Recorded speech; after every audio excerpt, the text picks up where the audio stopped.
in arena football. And you must be aware of the rebound nets. Here, Pittsburgh's Rusty Fricky's attempted field goal turned.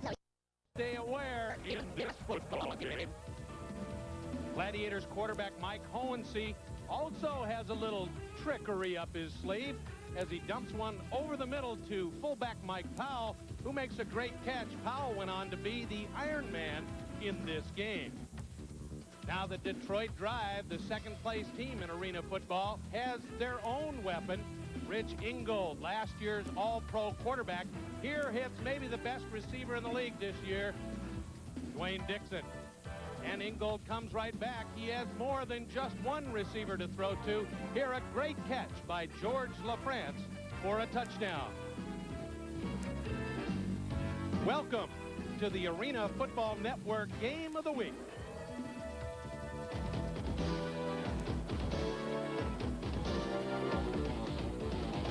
Produced in association with Ms. Lou TV Sports.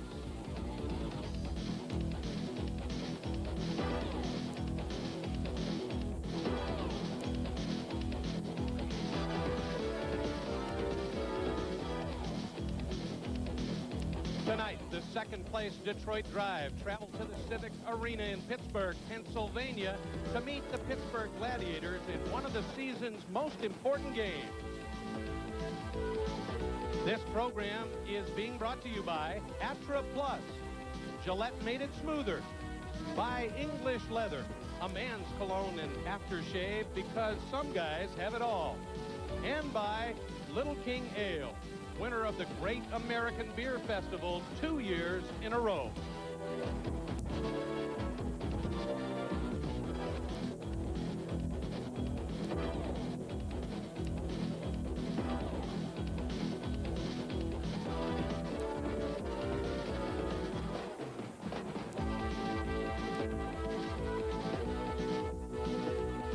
Welcome to the Pittsburgh Civic Arena, where tonight the Detroit Drive take on the home Pittsburgh Gladiators. I'm Mike Haffner, and I'll have the play-by-play tonight. Alongside me, my partner, Jim Grabowski, an All-American running back at Illinois and a owner of 2 Super Bowl rings. And I've got a question for you. You played for a fairly animated head coach at Green Bay. These 2 coaches tonight, Joe Herring and, of course, across the other way, Tim Markham, are fairly animated themselves. There is no doubt about it, Mike. Joe Herring especially. He's been on the field many, many times. In fact, a couple weeks ago, they had to stop play because he wouldn't get off the field. Very, very competitive coaches. You know, they played in the Arena Bowl last year. They were the opposing coaches, and Tim Markham won it out of Denver. I don't think they really care for each other either. Speaking of the 2 coaches, I had a chance to talk to both Herring and Markham prior to the game.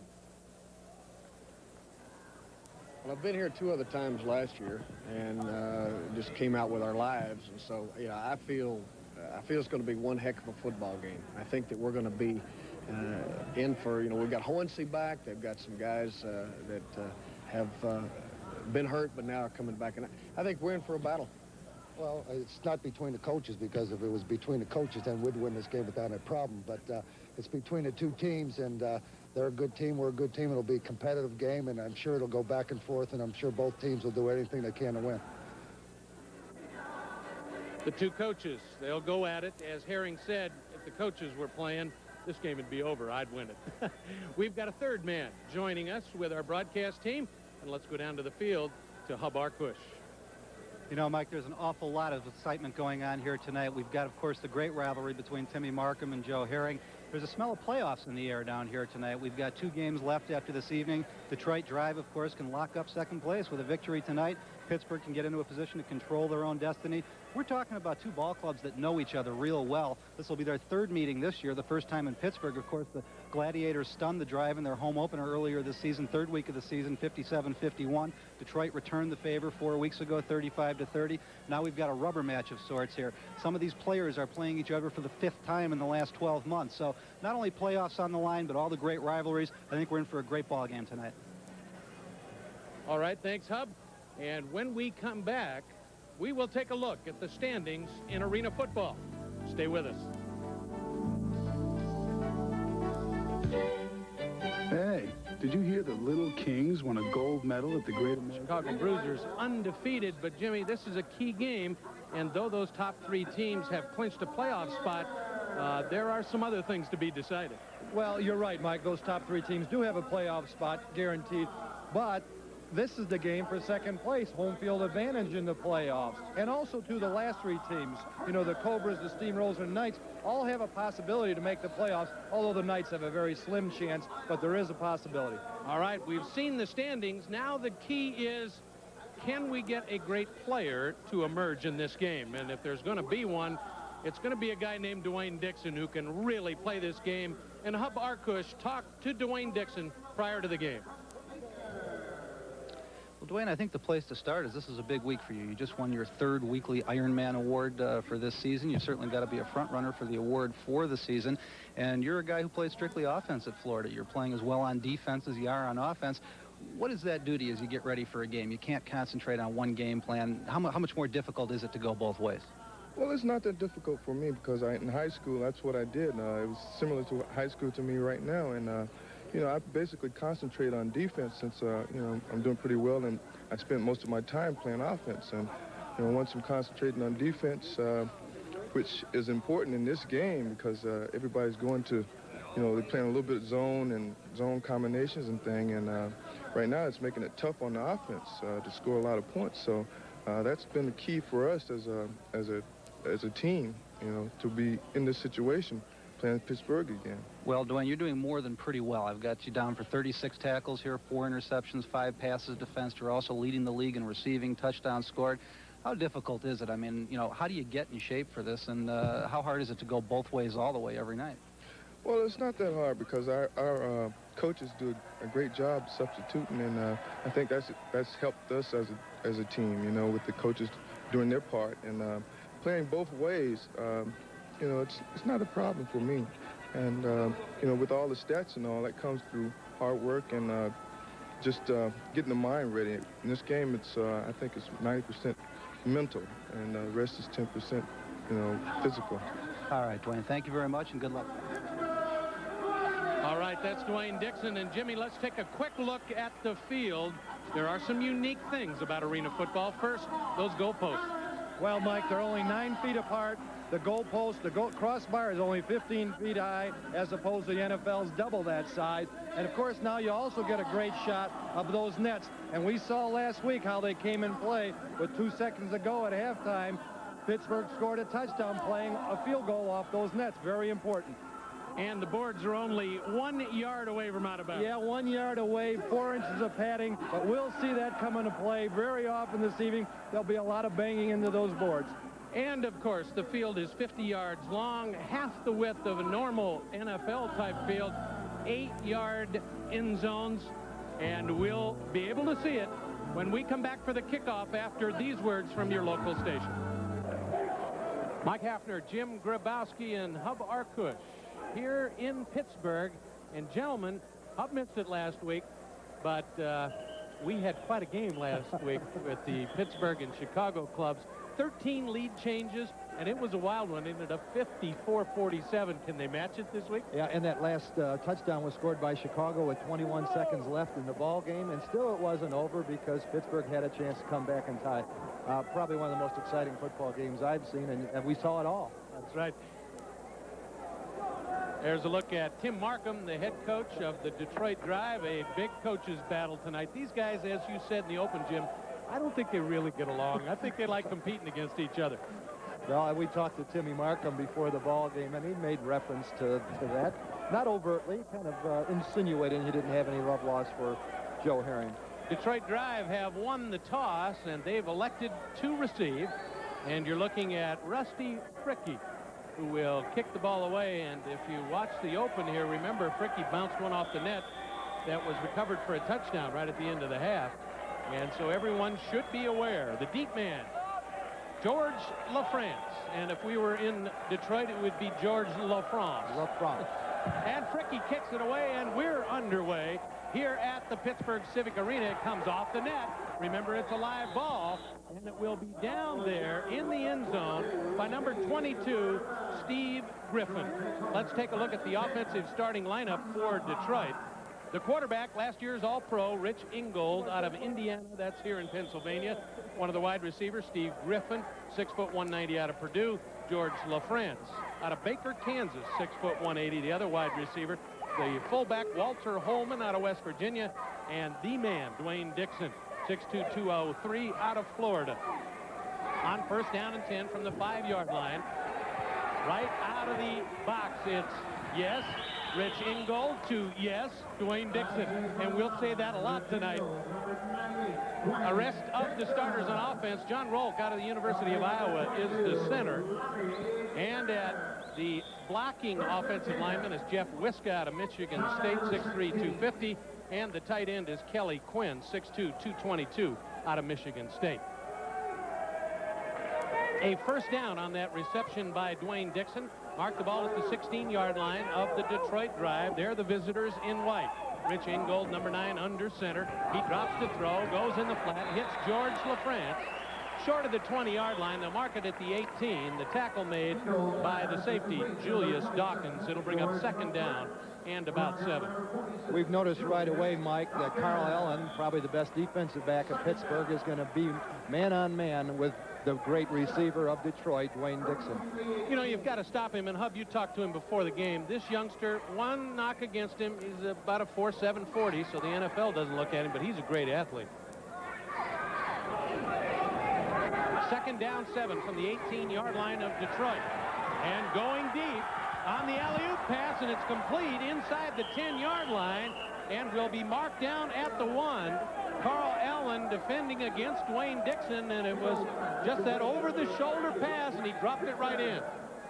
It was a fine reception by Dwayne Dixon. You'll watch him right here. Carl Allen, number 29, running with him step by step. Now watch that. Carl Allen did not turn to look at the ball. Great over-the-shoulder reception right now, right there by Dwayne Dixon. And the fault of Carl Allen, he just didn't turn to look at the ball. A gain of 27 yards to the 1-yard line. First and goal. Ingold will pitch it to Holman, and Holman walks in almost untouched.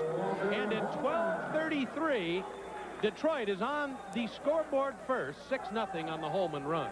Well, all set up by the great reception by Dixon, an easy run for Holman and for the touchdown. You know, Detroit always starts out well in the ball game. The last time these two teams played, Detroit jumped to a 30-3 lead and hung on in the second half and barely won the ball game 30-25. So let's look for Detroit to continue coming on strong. Novo Bojovic out of the hold of Rich Ingold, and the extra point kick is up, and it is good. So with 11:59 to go, first period, it is Detroit 7 and the homestanding Gladiators nothing. We'll be back for Pittsburgh. Lonnie Turner and Julius Dawkins as Novo Bojovic kicks it away, and Dawkins takes it 5 yards deep in the end zone, out over the 5, got some room, and we'll get a push out of bounds from Kelly Quinn at about the 19-yard line. Jimmy, let's take another look at that touchdown. We're going to get the view of Dwayne Dixon as we see the ball coming towards him. Oh, this is the touchdown of Holman. Just a 1-yard run off of the left side. Little handoff to Holman. Good blocking out in front of him. You never had him that easy. 4 plays, 45 yards, 2 minutes, 35 seconds. The Holman 1-yard run, and of course, Novo Bojovic added the extra point. First down 10 at the 17-yard line of Pittsburgh. Hohensee back to throw, and he's got his receiver, Julius Dawkins. They'll mark him at the 23-yard line, a gain of 7. A look at the starting lineup. Hohensee, the quarterback, 6'2", 205 out of Minnesota. Carl Allen, 5'10", 190 out of Southern Mississippi. Brian Moran, who is injured and being replaced this week. Had a good game last week till the knee went. Mike Powell, who was the Iron Man last week, is the big fullback. And Julius Dawkins, who just made that reception for 6 yards, is the other wide receiver. Second down 4 at the 23-yard line of Pittsburgh. And Hohensee again looks in the flat. Cut Julius Dawkins right between the 4 and the 6, and he was running. Let's take a look at the offensive line starters. Craig Walls out of Indiana, 6'3", 215. Dave Opar is the center, 6'4", 265 out of Penn State. and the tight end Ernest Adams, 6'3", 240, out of Illinois.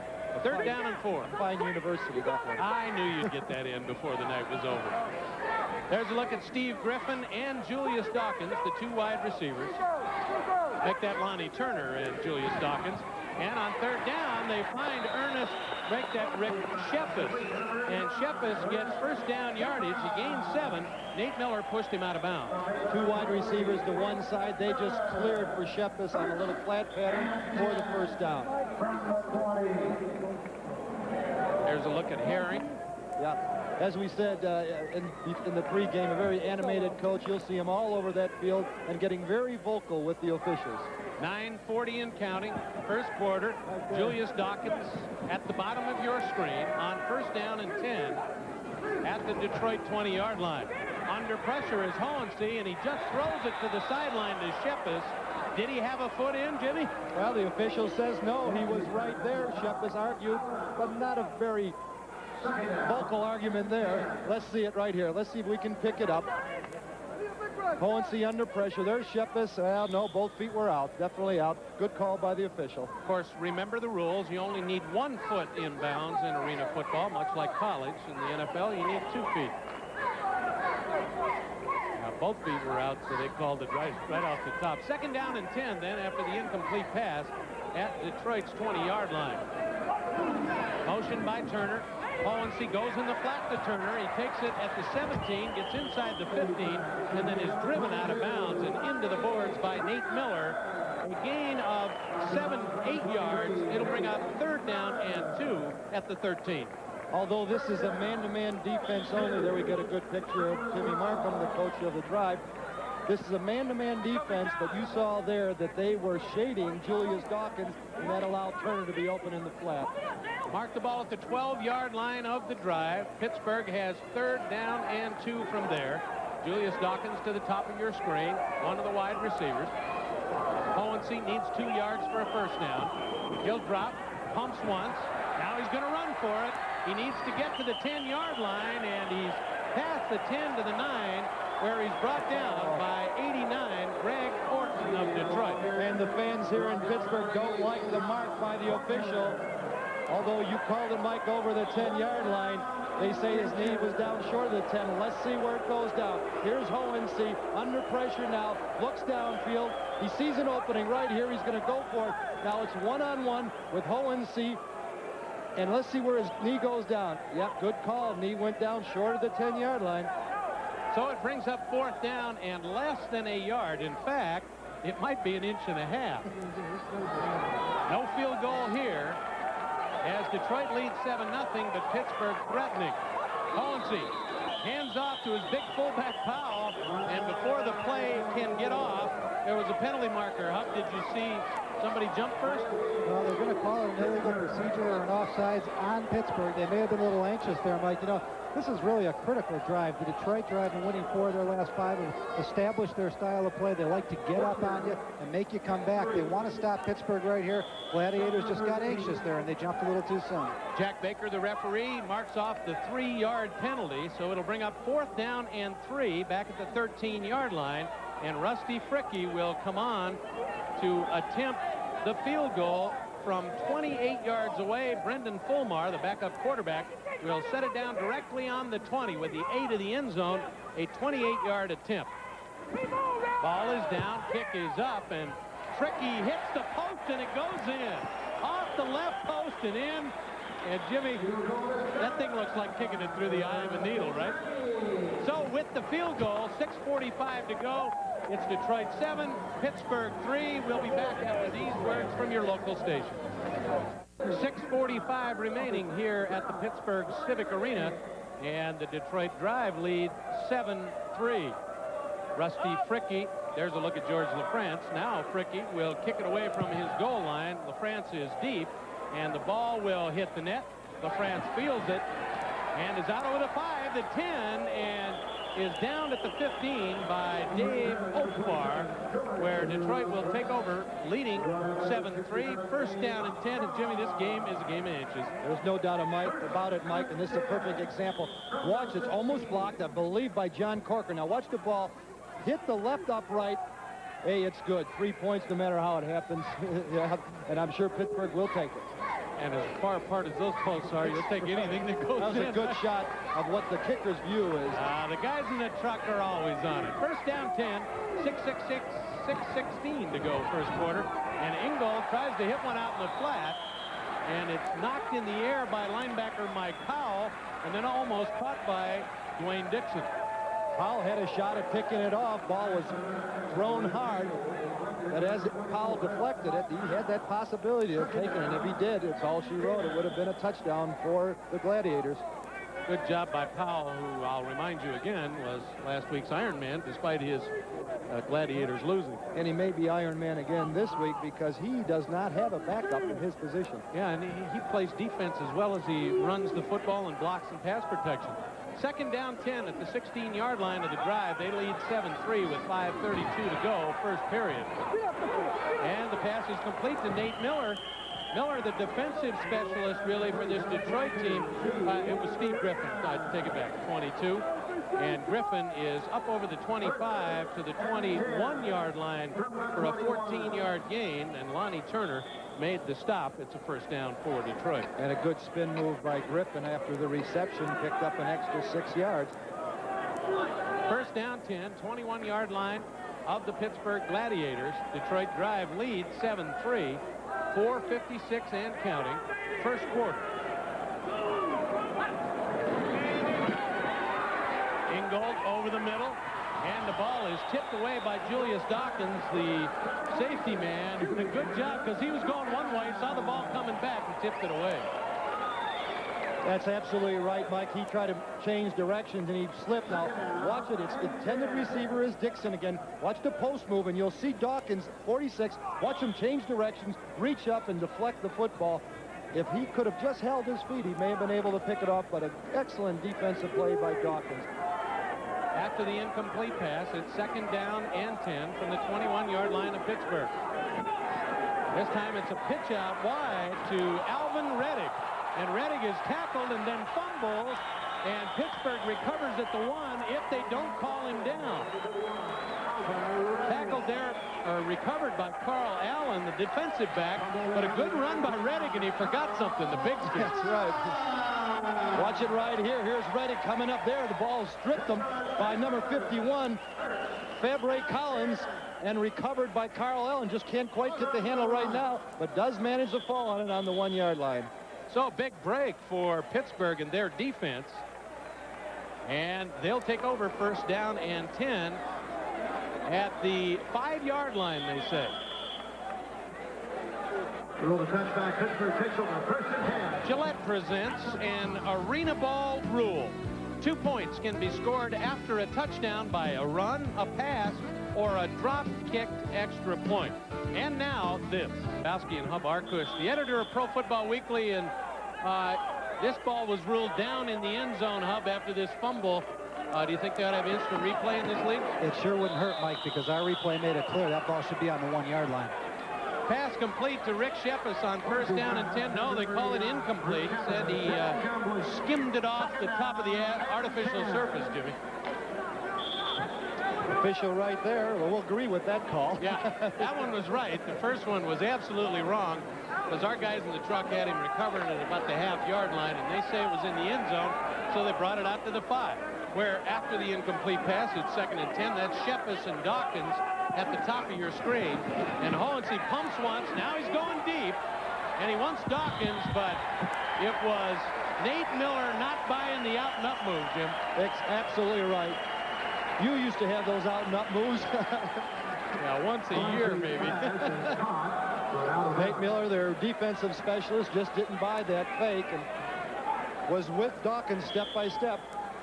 Jim, you know, Nate's played that way all year long. He's the second defender in the league in almost every category behind Durwood Rockmore, the Bruisers, and looked like Hohensee made up his mind he was throwing that ball whether it was open or not. And Miller had a great career with the Denver Gold in the USFL, one of the top defensive backs in the useful. Third down and 10, facing Hohensee at his own 5, throwing across the middle, intended for Julius Dawkins at about the 23-yard line. Tate Randall had the coverage on him, and that'll bring up fourth down, bring on Rusty Fricky for a long field goal attempt. Dawkins turned to the official looking for some kind of flag, hoping that that bump would have been called interference. There's Joe Herring. He didn't like it. Trying to do his intimidation job that he says he does real well on the officials in this league. In Bobby Knight's school of coaching. That's right. And it cost him. They threw him out. So Rusty Fricky will get the hold from Brendan Fulmer, and it will be a 60-yard attempt. Kick is up, and it's going to be short. George LaFrance will take it 5 yards deep in the end zone, over the 5, the 10, the 15, the 20, and Rusty Fricky or Brendan Fulmer, the holder, has to make the stop at the 23-yard line of the Pittsburgh Gladiators, and that would have been a touchdown if he hadn't hit him. So with 1:47 remaining in the first quarter, it's still Detroit 7 and the Gladiators 3. We'll be back after these words from your local station. And he set a record here. 50-yard return of a missed field goal. That's about as far as you can return in this league. That's right. First down 10, 23-yard line after LaFrance's return. In the flat, quick swing pass. It's complete to Walter Holman, the fullback, and he'll get maybe back to the line of scrimmage as Stuart Mitchell out of Cornell comes up to make the stop for Pittsburgh. Give him, well, back to the line of scrimmage, second down 10. Great play by Mike Powell, the MAC linebacker. He was out there to turn it back in. That's the version of a quick screen that we see in the NFL. Look at Pittsburgh quarterback Mike Hohensee as his defense, he hopes, can cause another turnover. Second down 10, 23-yard line of Pittsburgh. Gladiators trail 7-3 to Detroit as we near the end of the first quarter. Pass complete over the middle to George LaFrance inside the 15-yard line. Carl Allen brings him down, and he'll be just about a yard short of a first down, bring up third down and 1.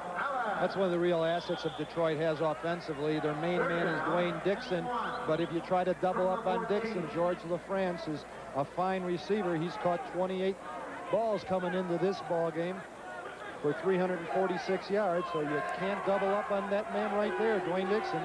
Dixon at the top of your screen, third down and 1 at the 14-yard line. Quick pitch to Holman, and Holman gets first down yardage as he busts up over the 12 to the 11, and Scott Dimitrenko, the big defensive lineman out of Albany State, made the stop, but not before Holman got the first down. Good hard running by Holman. Reggie Mathis of the Gladiators had a shot at him, so did Mike Powell, but he was not going to be stopped short of that first down. So that's the end of the first quarter. And we've had both teams score. Detroit got 7 and the Gladiators 3. 7-3 Detroit over Pittsburgh. We'll be back with second quarter action right after these messages. Hub Arkush back at the Pittsburgh Civic Arena as we get ready for second quarter action. The Detroit drive got on the scoreboard first, 7 points. And then Pittsburgh came back on a Rusty Fricky field goal at 7-3 as we begin second quarter action. And first down and 1 for the drive at the 11-yard line of Pittsburgh. Ingold, lots of time, and throws it away up into the stands. And, of course, when the ball goes in the stands in this league, the fans get to keep it. This is great coverage. Ingold just couldn't find a receiver open. We're going to key it right here on Dixon. Watch it in move. Now he's going to go to the corner, but good defense by number 29, Carl Allen, all over like a blanket. And Ingold just throws the ball away. Good job by the quarterback. It was a 2nd and 1 situation. I'll make that 2nd and 10 now at the 11-yard line. The scoreboard now is right. Second down 10 from the 11. Ingold back to throw.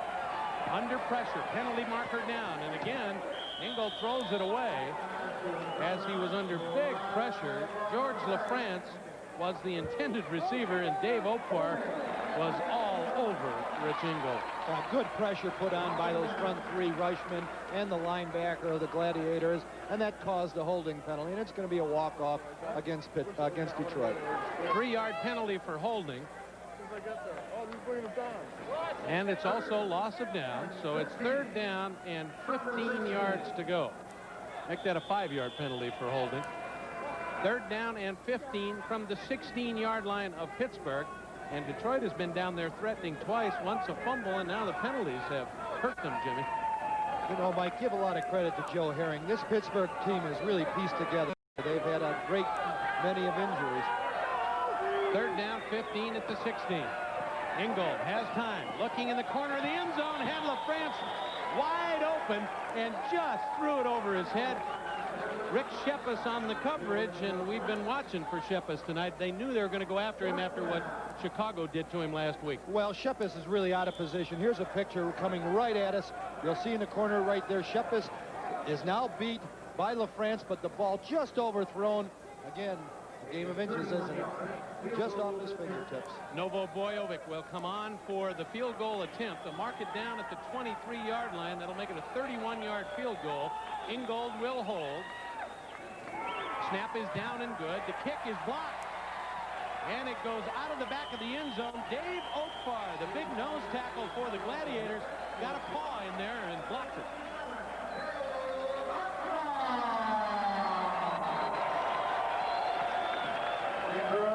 English Leather presents goal. Novo Bojovic's attempt blocked by Dave Oakfar. It's first down and 10 for Pittsburgh. And the pass complete to Rick Shepis over the middle. Stopped there by Tate Randall. And Jimmy, let's take a look at that block. Oakfar got it right over the center. Number 67, Dave Oakfar, just breaking through the blockers and gets his hand on and deflects the football. And I should say, there's a good picture of Dave Oakfar, 6'4", 265 pounds. Not a bad football university, Penn State. They've had some success. Yes, they have. You know, we got to give credit to this defense of the Gladiators. They've really risen to the occasion now. They rank last in the league in a very important statistic, points allowed. I believe that penalty is going against the Gladiators is for an illegal block. I believe it was Powell, 44, who did a chop block on Holman coming in on the blitz. Can't block below. You can't dive at their legs anymore. That's where the knee injuries come from. So Powell is penalized 3 yards back to the 2-yard line. Down remains the same. First down and 13 from the 2-yard line, just outside the 2. Pittsburgh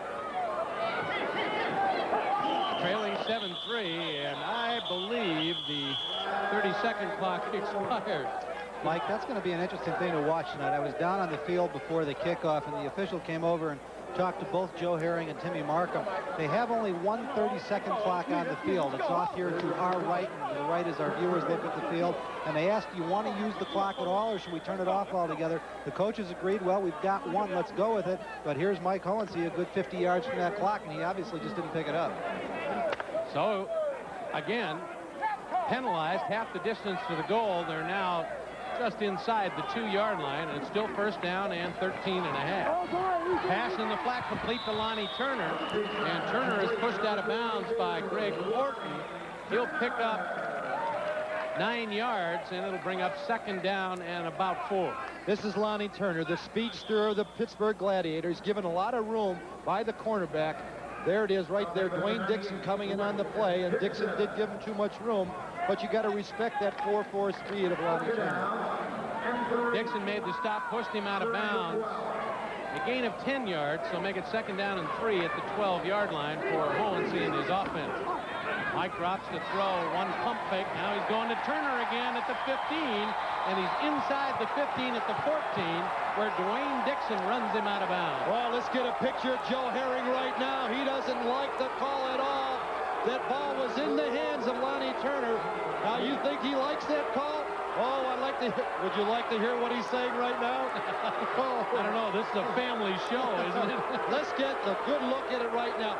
A pump fake by Hohensee to the short man. Now he's going deep, looking for Turner. The ball right there on target, right in the hands. Oh, I think he had it. I think he had it. That's a reception. Herring had a complaint. I believe he had the ball when he was tackled. He dropped it. Yeah, anyway, it's third down and 3. And the pass is complete in the flat to Rob Miner. Miner will get enough for first down yardage. Tackled there by Tate Randall at the 19-yard line. A gain of 6 and a first down. Well, I'd like to take another look at that play one more time. Now let's watch it and see if when he touched the ground with his foot, he's up in the air. Does he have it there on the ground? He has it. The ball jarred loose after he hit the ground. I think the official missed it there. It almost may have been a fumble. It was not an I think it was a fumble. It may have been a fumble. Yeah. First down and 10 anyway at the 19-yard line, and John Rolk is going to make Mike Hohensee pay. He says, well, you guys, we'll get even with you. And there's the first sack of the game as Hohensee goes down back inside the 15 to the 11-yard line. And it looked like the Gladiators were having a good drive. They had the first down. Now let's see how the quarterback pays right there. There's Joe Rolk, number 62, beating the block of Dave Opar, and whack, right there. Ouch. Yeah, those quarterbacks do pay. We don't want to put any skirts on them, do we, Mark? No. At 6'2", 270, John Rolk out of Iowa is a load to be falling on a quarterback. There's a look at Julius Dawkins to the bottom of your screen. As Hohensee faces 2nd and 19, going for it all. And Dawkins is tackled before the ball gets there, and it will be pass interference on Nate Miller. Nate Miller, let's see it. You're going to get the view that Julius Dawkins has right there. Good pass, would have been a reception, sure enough. Yes, definitely pass interference on Nate Miller. Here's another look at it. Let's watch Miller bump into Dawkins right there and pull him with that right hand. That's, yeah, no doubt about it, is it, Mike? That's pass interference. And the arena football rules say a 5-yard penalty, automatic first down. And it's a good play by Miller. That would have been 6 points. This way they give up 5 yards. So with 9:20 to go, second quarter, and Detroit leading 7-3, Pittsburgh has a first down and 10 at their own 19-yard line. Was Herring trying to cool off? Yeah, drinking a little water or something there. There's a look at Opar, the center. He'll snap it away to Hohensee. Lonnie Turner in motion at the bottom of your screen. Hohensee pumps once and complete to Dawkins, and he's pushed out of bounds at the 17-yard line by Nate Miller. It's a gain of 14 and a first down for Pittsburgh. Here's a good example, Mike. The rules state that you have to have a man-for-man defense, but you'll see that they do play a little zone here. You watch how 22 clears the area. There is Julius Dawkins wide open because the defender, Nate Miller, just couldn't get back, and he's playing an area. Call that a pick, I think? Yeah, a little bit of a pick. Hohensee on first down and 10 from the 17. Wants a bunch, gets Lonnie Turner, and Turner is buried into the sideline by Dwayne Dixon. It's very close to first down yardage. And Hohensee is buried once again by John Holt. Watch him get hit by Rolk again. Wow. That's been one of the problems that Pittsburgh has they can't protect for that passer. And there's a great shot looking at how the wall comes into play in arena football. I'd have hated to have been sitting in the front row. I might have jumped out of my seat and said, get out of here.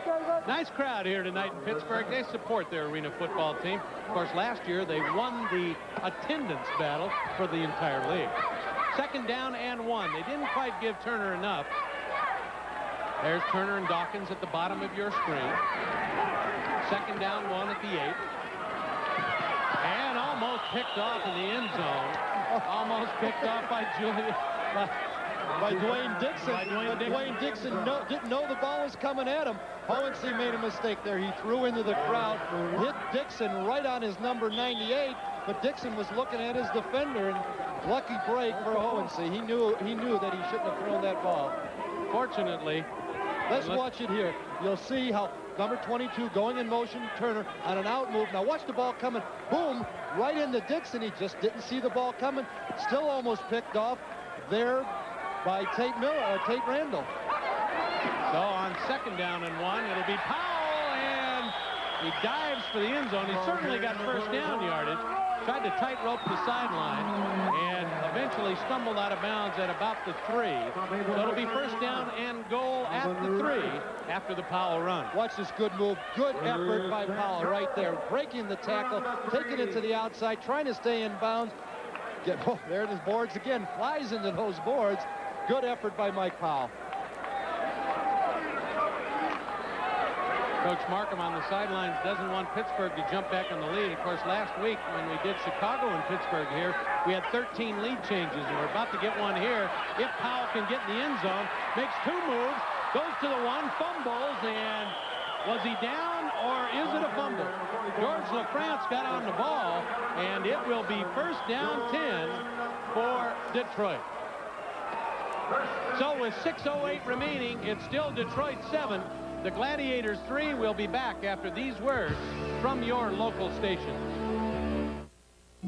Motor Trend said, taking the wheel of the BMW 528e is more like piloting a precision aeronautical machine than a mere automobile.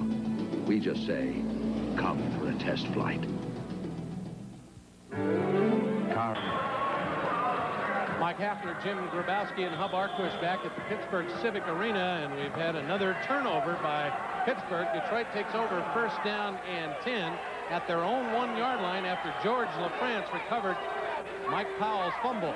On first down, the ball in the flat, intended for Steve Griffin. He should have caught it, but he dropped it at the 5. I'd like to check that football. We've had 2 fumbles in this ball game, about 3 drop passes. I'd like to see that fumble again, too. Mike Powell making a great effort, taking it back to the inside, let the ball get loose. And another turnover. You know, Pittsburgh leads the league. They are the best in the league in fumbles. They've only fumbled 7 times coming into this ball game. This is their 8th. Ingold on second down and 10 from his own 1-yard line. Motion behind him. Rolls deep in the end zone. Looking, now throws, and it is intended for Dixon. And falls incomplete, and it was batted away by number 23, Keith Tinsley, who has just been activated with all the injuries for Joe Herring and his Pittsburgh Gladiators. And Tinsley was operated on June 7th for a knee operation. That's the wonders of arthroscopic surgery. Boy, too bad they didn't. Yeah, really. Too bad we didn't have him. We might have stayed in the league a little longer. Hub, have you ever had arthroscopic surgery? Both knees and an elbow. Oh, so you know. Yeah, absolutely. There's a look at Dwayne Dixon. Wide receiver to the top of your screen on third down and 10 from the 1-yard line. Ingold drops, has time. Penalty markers fly all over the end zone. And deep downfield is Dwayne Dixon, just off his hands on the scramble. And we've got an injured player in the end zone and 2 penalty markers down. Well, I'm sure it's going to go as holding against Detroit, but boy, a great read of the scramble by Dixon. He saw Ingold in trouble. He just took it down the field and almost had the reception. That's looks Pat like Ogren. Let's see the holding right here. Oh, sure. That was right in the middle of the field. And here's an ISO on Dwayne Dixon. Sees that Ingold's in trouble. Now watch it. Take it down the field. Good read. Almost gets it just off his fingertips. So the holding penalty is refused. It'll bring up fourth down and 10 at the 1. And there's one more look at just off the fingertips. If he'd have been faster, as my quarterbacks used to say, it'd have been an easy catch. Just off his fingertips. At the end of that first replay, Mike, we saw Pat Ogren's cleats stuck in the turf. All right, with 4:28 to go in the second quarter, penalty and the loss of down, Novo Bojovic will line up for a 56-yard field goal attempt. And Keith Tinsley is the deep receiver, number 23, and he lets it bounce out of bounds in the end zone. And it will be first down and 10 for the Pittsburgh Gladiators at their own 5. Guys, if you look to the left of your screen on this replay, you're going to see Pat Ogren going up. I'm sorry. No, we're looking. There he is. He's going up now. He's going to take a chop block, and the cleat is going to stick in the ground. The knee is going to twist. And for those of us who've had surgical knives in our knees, that's a little painful to watch. Yeah, don't run that again, guys. Al Bojovic is allowed to line up out of the end zone when he kicks it, as long as he stays inbounds when he makes contact. And, of course, it was well short. Rolled out in the end zone. And Pittsburgh will take over first down and 10 with exactly 4 minutes remaining before halftime. Remember, the clock stops only in the last minute of each half. In the flat, and the ball is complete to Lonnie Turner. Turner is shoved out of bounds there, and Steve Griffin pushes him out at the 9-yard line. A gain of 4. It'll bring up second down and 6. Boy, our audience could hear the pop there on the hit. I love it. I love it. Up close and personal for contact. And you can see the fans along the boards who really get to see the action up close and personal. There's a look at Dave Ogren. Doesn't look like he's limping too bad. Second and 6. And the ball is completed to 22, Lonnie Turner, tackled by Tate Randall, and it's just short of first down yardage. It'll bring up third down and less than 1. Mike, you know, always, every game we do, there's one guy's name I love, and this one is Tate Randall. Can't you see Steve McQueen out there? Tate Randall. That was Josh Randall from Well Dead or Alive, but that's good. There's a look at Turner and Dawkins, split to the bottom of your screen on 3rd and 1. Hohensee pumps, now throws over the middle, had Turner open, and it was just short at the 20-yard line. It'll bring up 4th down and 1 with 2:38 remaining second quarter. Lonnie Turner, who has not seen much action until last week, seems like he is the key deep man in the Gladiator offense this week. Great speed at 4'4". He's only 5'7", out of Cal Poly Pomona. Is that close to your old home? Sure is, right over the hill. Right over there in Smogville. There's a look at Rusty Fricky, who will attempt a 42 plus the 8 of the end zone, a 50-yard attempt out of the hold of Brendan Fulmer. The kick is up. It looks long enough, and it hits and will be recovered by Pittsburgh. Oh, my, again, the Nets come into play, and Julius Dawkins got the errant field goal off the Nets and recovers at the 2-yard line. Let's take a look. You'll see the ball really fly off the net this time. Look at it, just great acceleration off the net, and very alertly Julius Dawkins just takes it off the bounce, and it is Pittsburgh's ball on the 3-yard line, and that's a perfect example of how the Nets come into play in arena football. When is the last time, you know, in the NFL you see a game, if it's a missed field goal, what's more boring than a missed field goal? Here, every field goal attempt is going to have some excitement. There's a picture of Julius Dawkins, who just recovered that ball off the missed field goal. So Pittsburgh, trailing 7-3, gets it 1st and 10 at their own 3. Mike Powell is tackled and fumbles, and the ball goes out of bounds back at the 8-yard line. Mike Hohensee got over there to either recover it or push it out of bounds and at least save possession. Tate Randall was the one who knocked the ball out, I believe. Here's the handoff to Powell. Now he gets hit right up there as he spins the ball. His arms are just ripped away from the football, and very alertly Hohensee pounces on it. And he very alertly said, hey, if I'm not going to fall it, I'm going to knock it out of bounds. It'll still be our ball. We get another shot at it. The 1-minute warning has hit us. 1 minute left in the second quarter.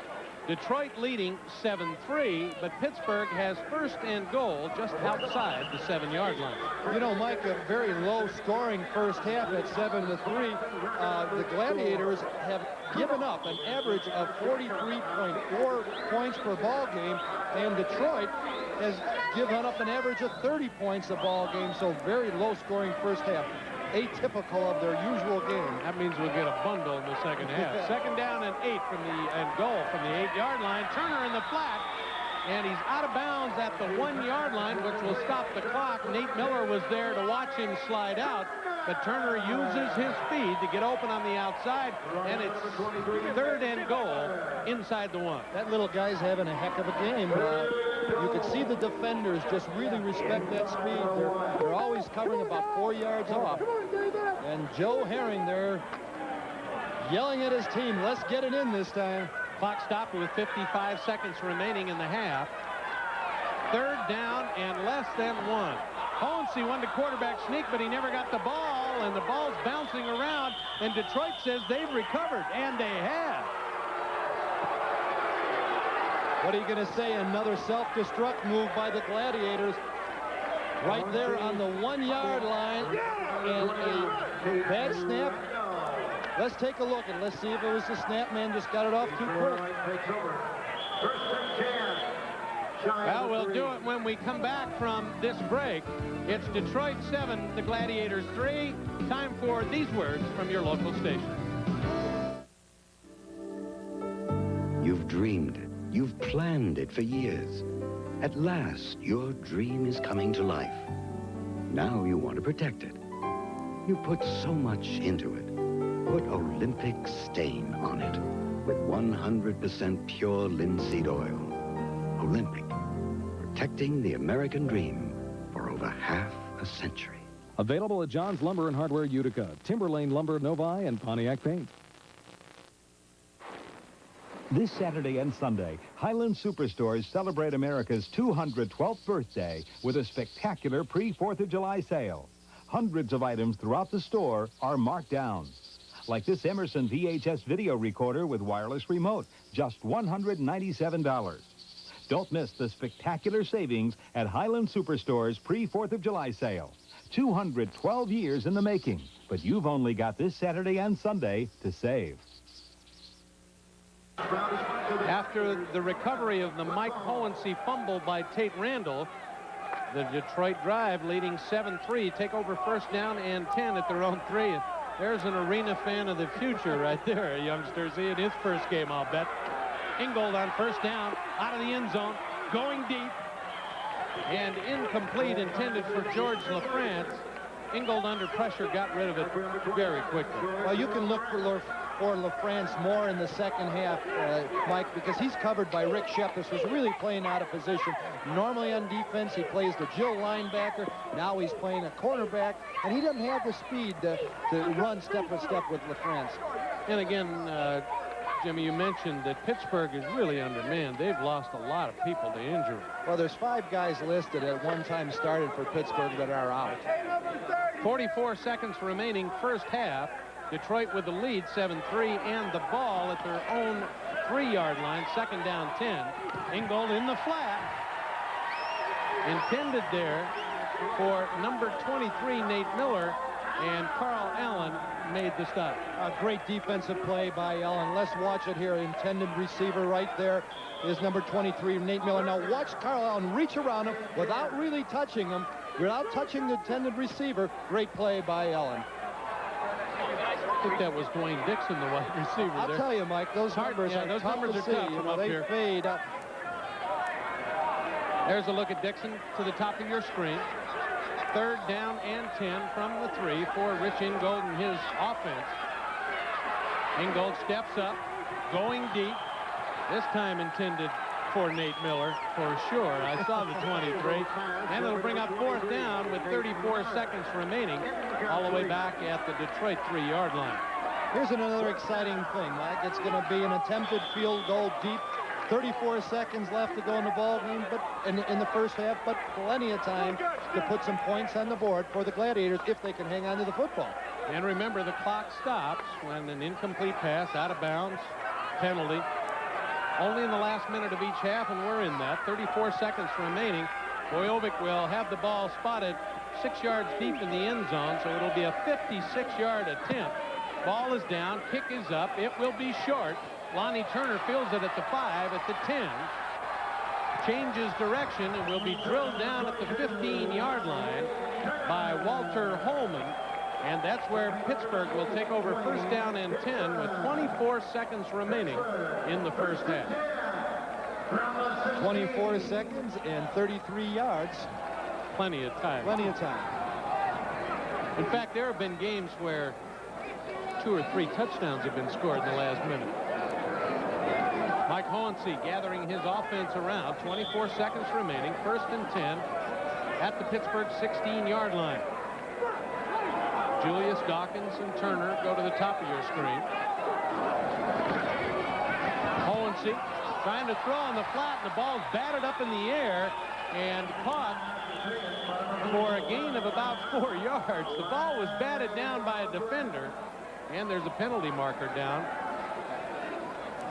That pass, I believe, was caught by Craig Walls, or was it Mike Powell? Powell. Was it Powell? The big fullback.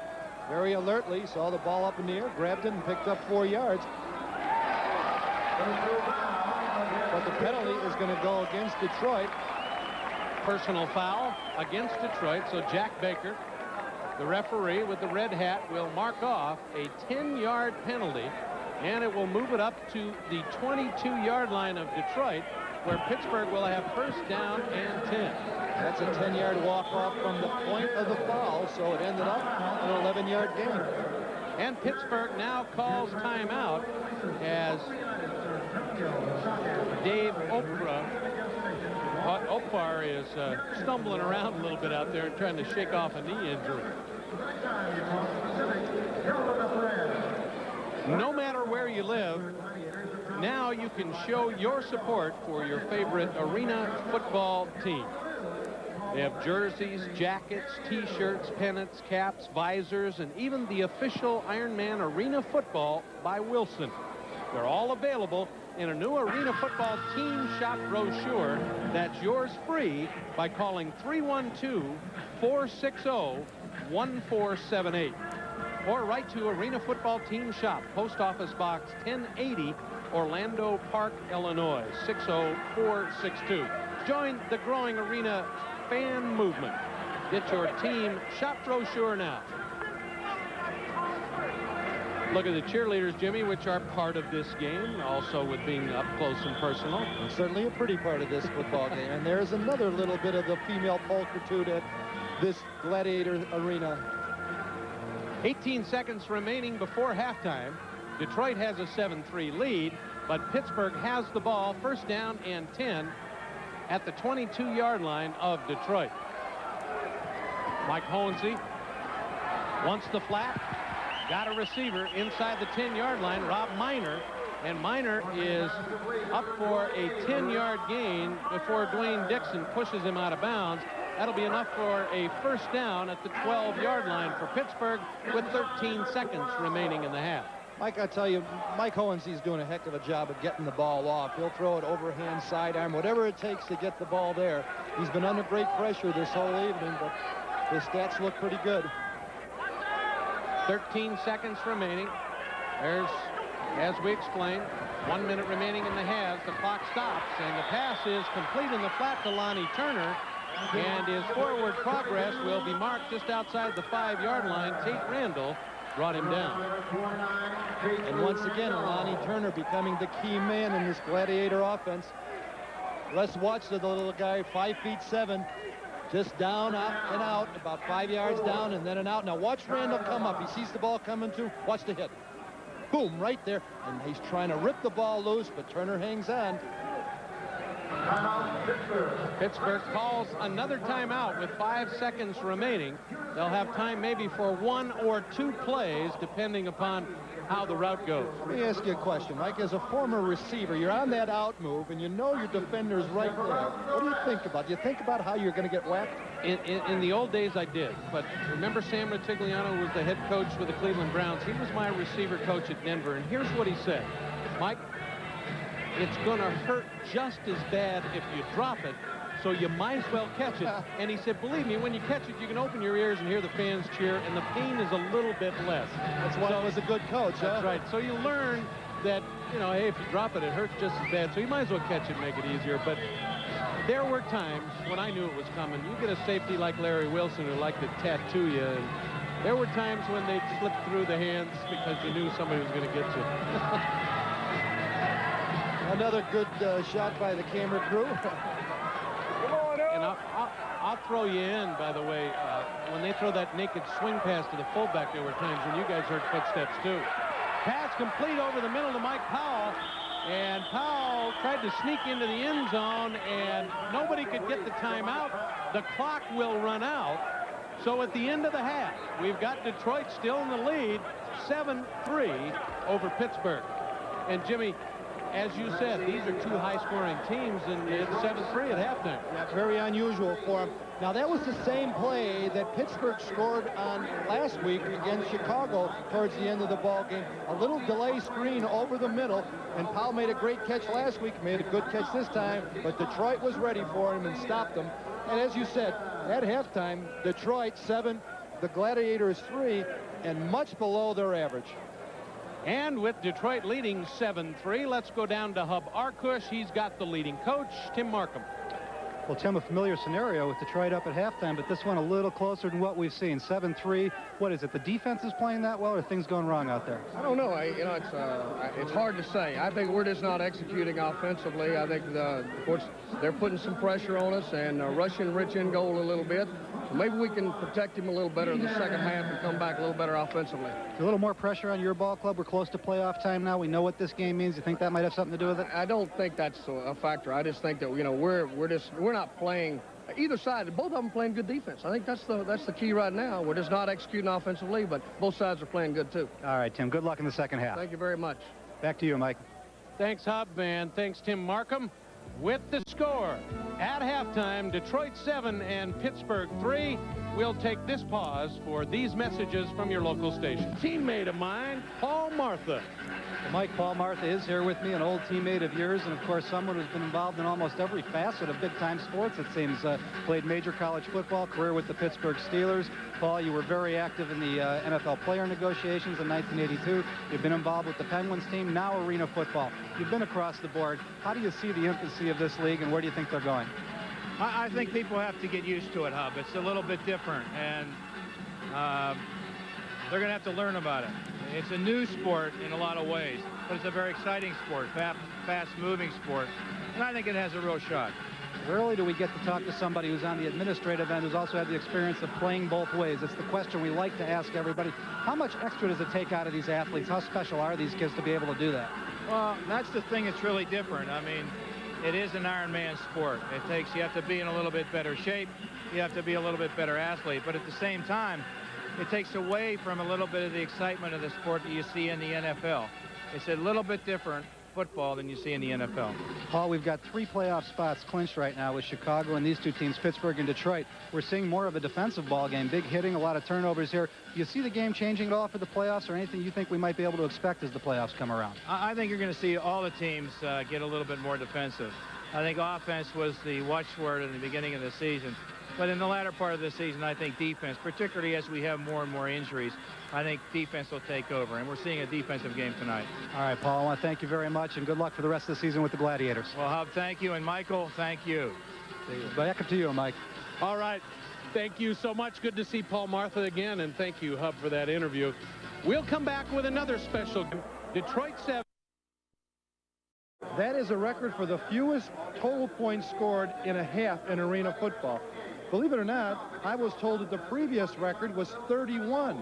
We're at 10. So this shows you that they play defense in arena football, not also offense. We've seen those great scoring games, but surprised by the low-scoring first half. You know, one of the things that has been mentioned is that the veteran coaches in this league figured, well, we all can do the offense, but they've gotten very good at playing the defensive schemes now in the second season. Well, all those new rules, like anything, when a new defense comes in the NFL, it takes a while for the offense to catch up, or vice versa. Well, it took a while for the coaches to get on to what's happening out in this 50-yard field. And now we're seeing great play on both sides of the line of scrimmage. With both of these teams averaging in the high 30s scoring, would you imagine the second half might get a little more? It's got to. It's got to, Mike. You know, we would have had more scoring, but you saw the couple fumbles down by the goal line. The last one by the Gladiators, they were a yard away. Should have been 6 points more. There's a second quarter score, also 12-7 New England over Chicago. So it's a very low scoring game there. And there's a New England team who's battling for that last playoff spot. And also, Chicago is undefeated. That's right. Maybe it's getting to them. You know, 9-0, the pressure is starting to get to them, or they're getting a little more relaxed in Chicago. 12-7 is very low for Chicago because I believe they lead the league in scoring. Now, yard TD on a kickoff return, so does he breaks George LaFrance's record of 50.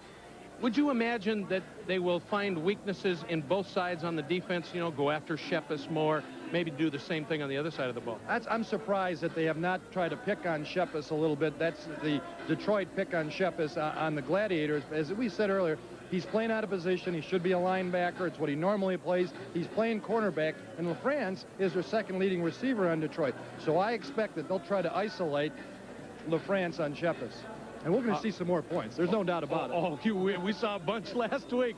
Well, we've got second half action coming up shortly. Again, it's the Detroit Drive 7 and the home Pittsburgh Gladiators. T-shirts, pennants, caps, visors, and even the official Ironman Arena Football by Wilson are available in a new Arena Football Team Shop brochure. That's yours free by calling 312-460-1478.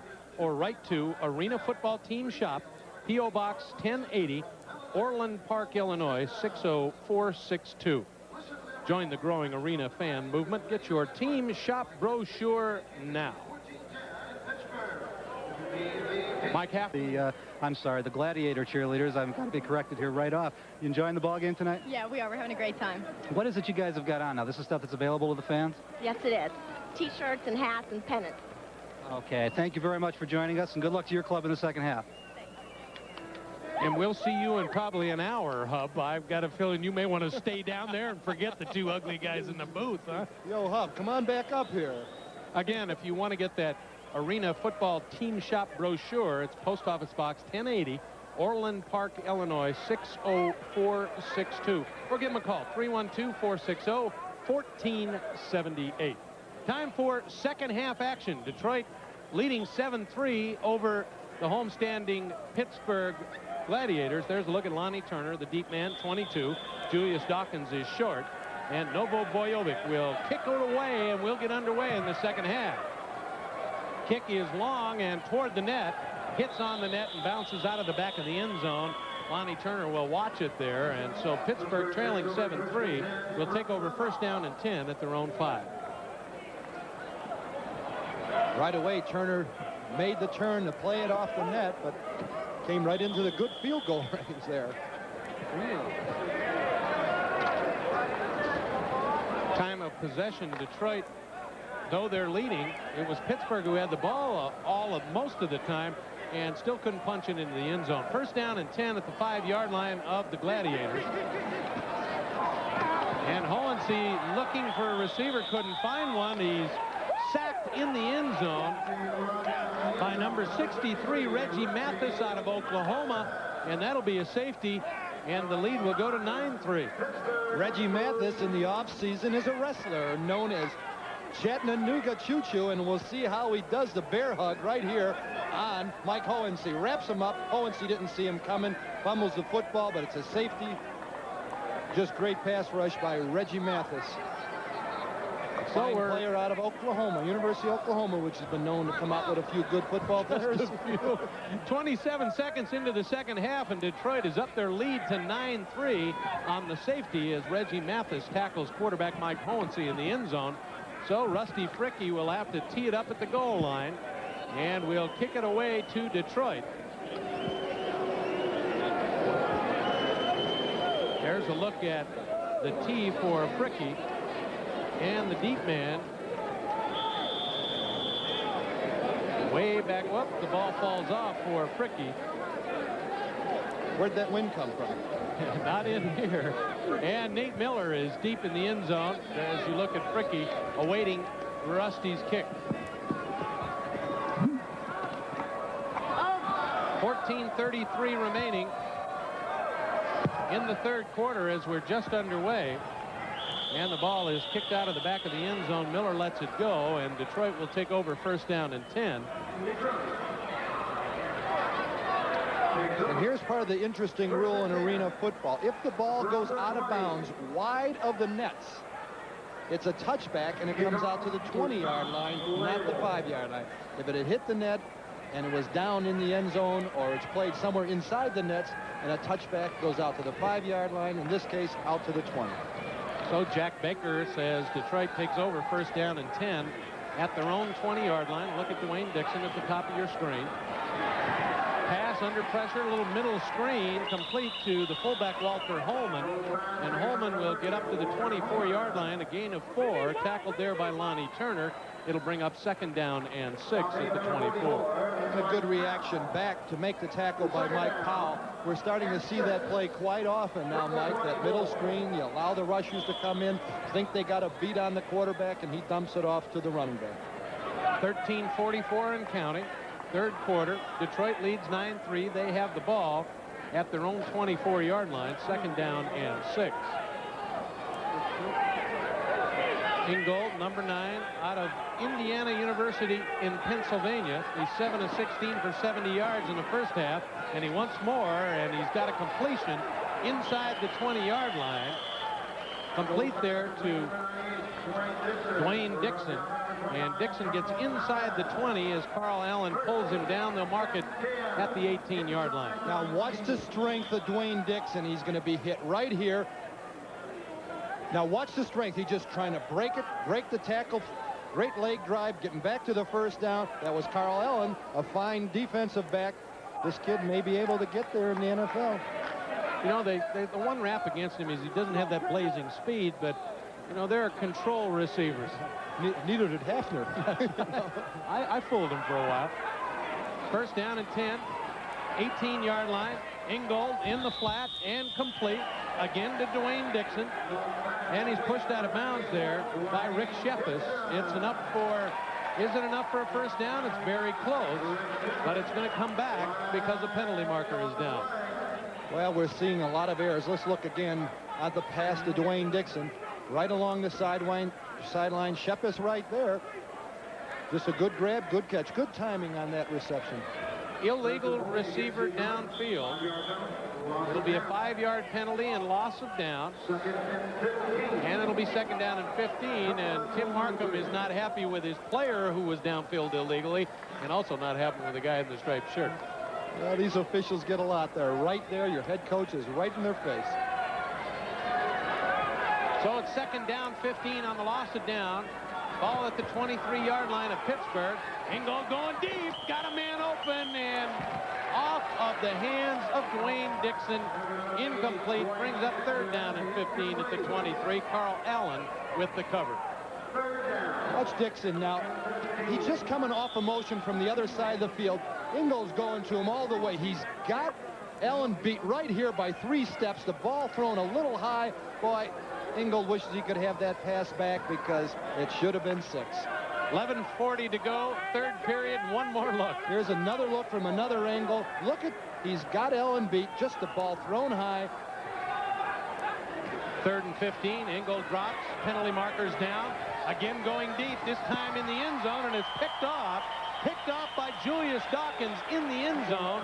And we'll look to see who the penalty is against. And if it's against Detroit, it'll be an interception for Dawkins. Exactly the same play as the previous one.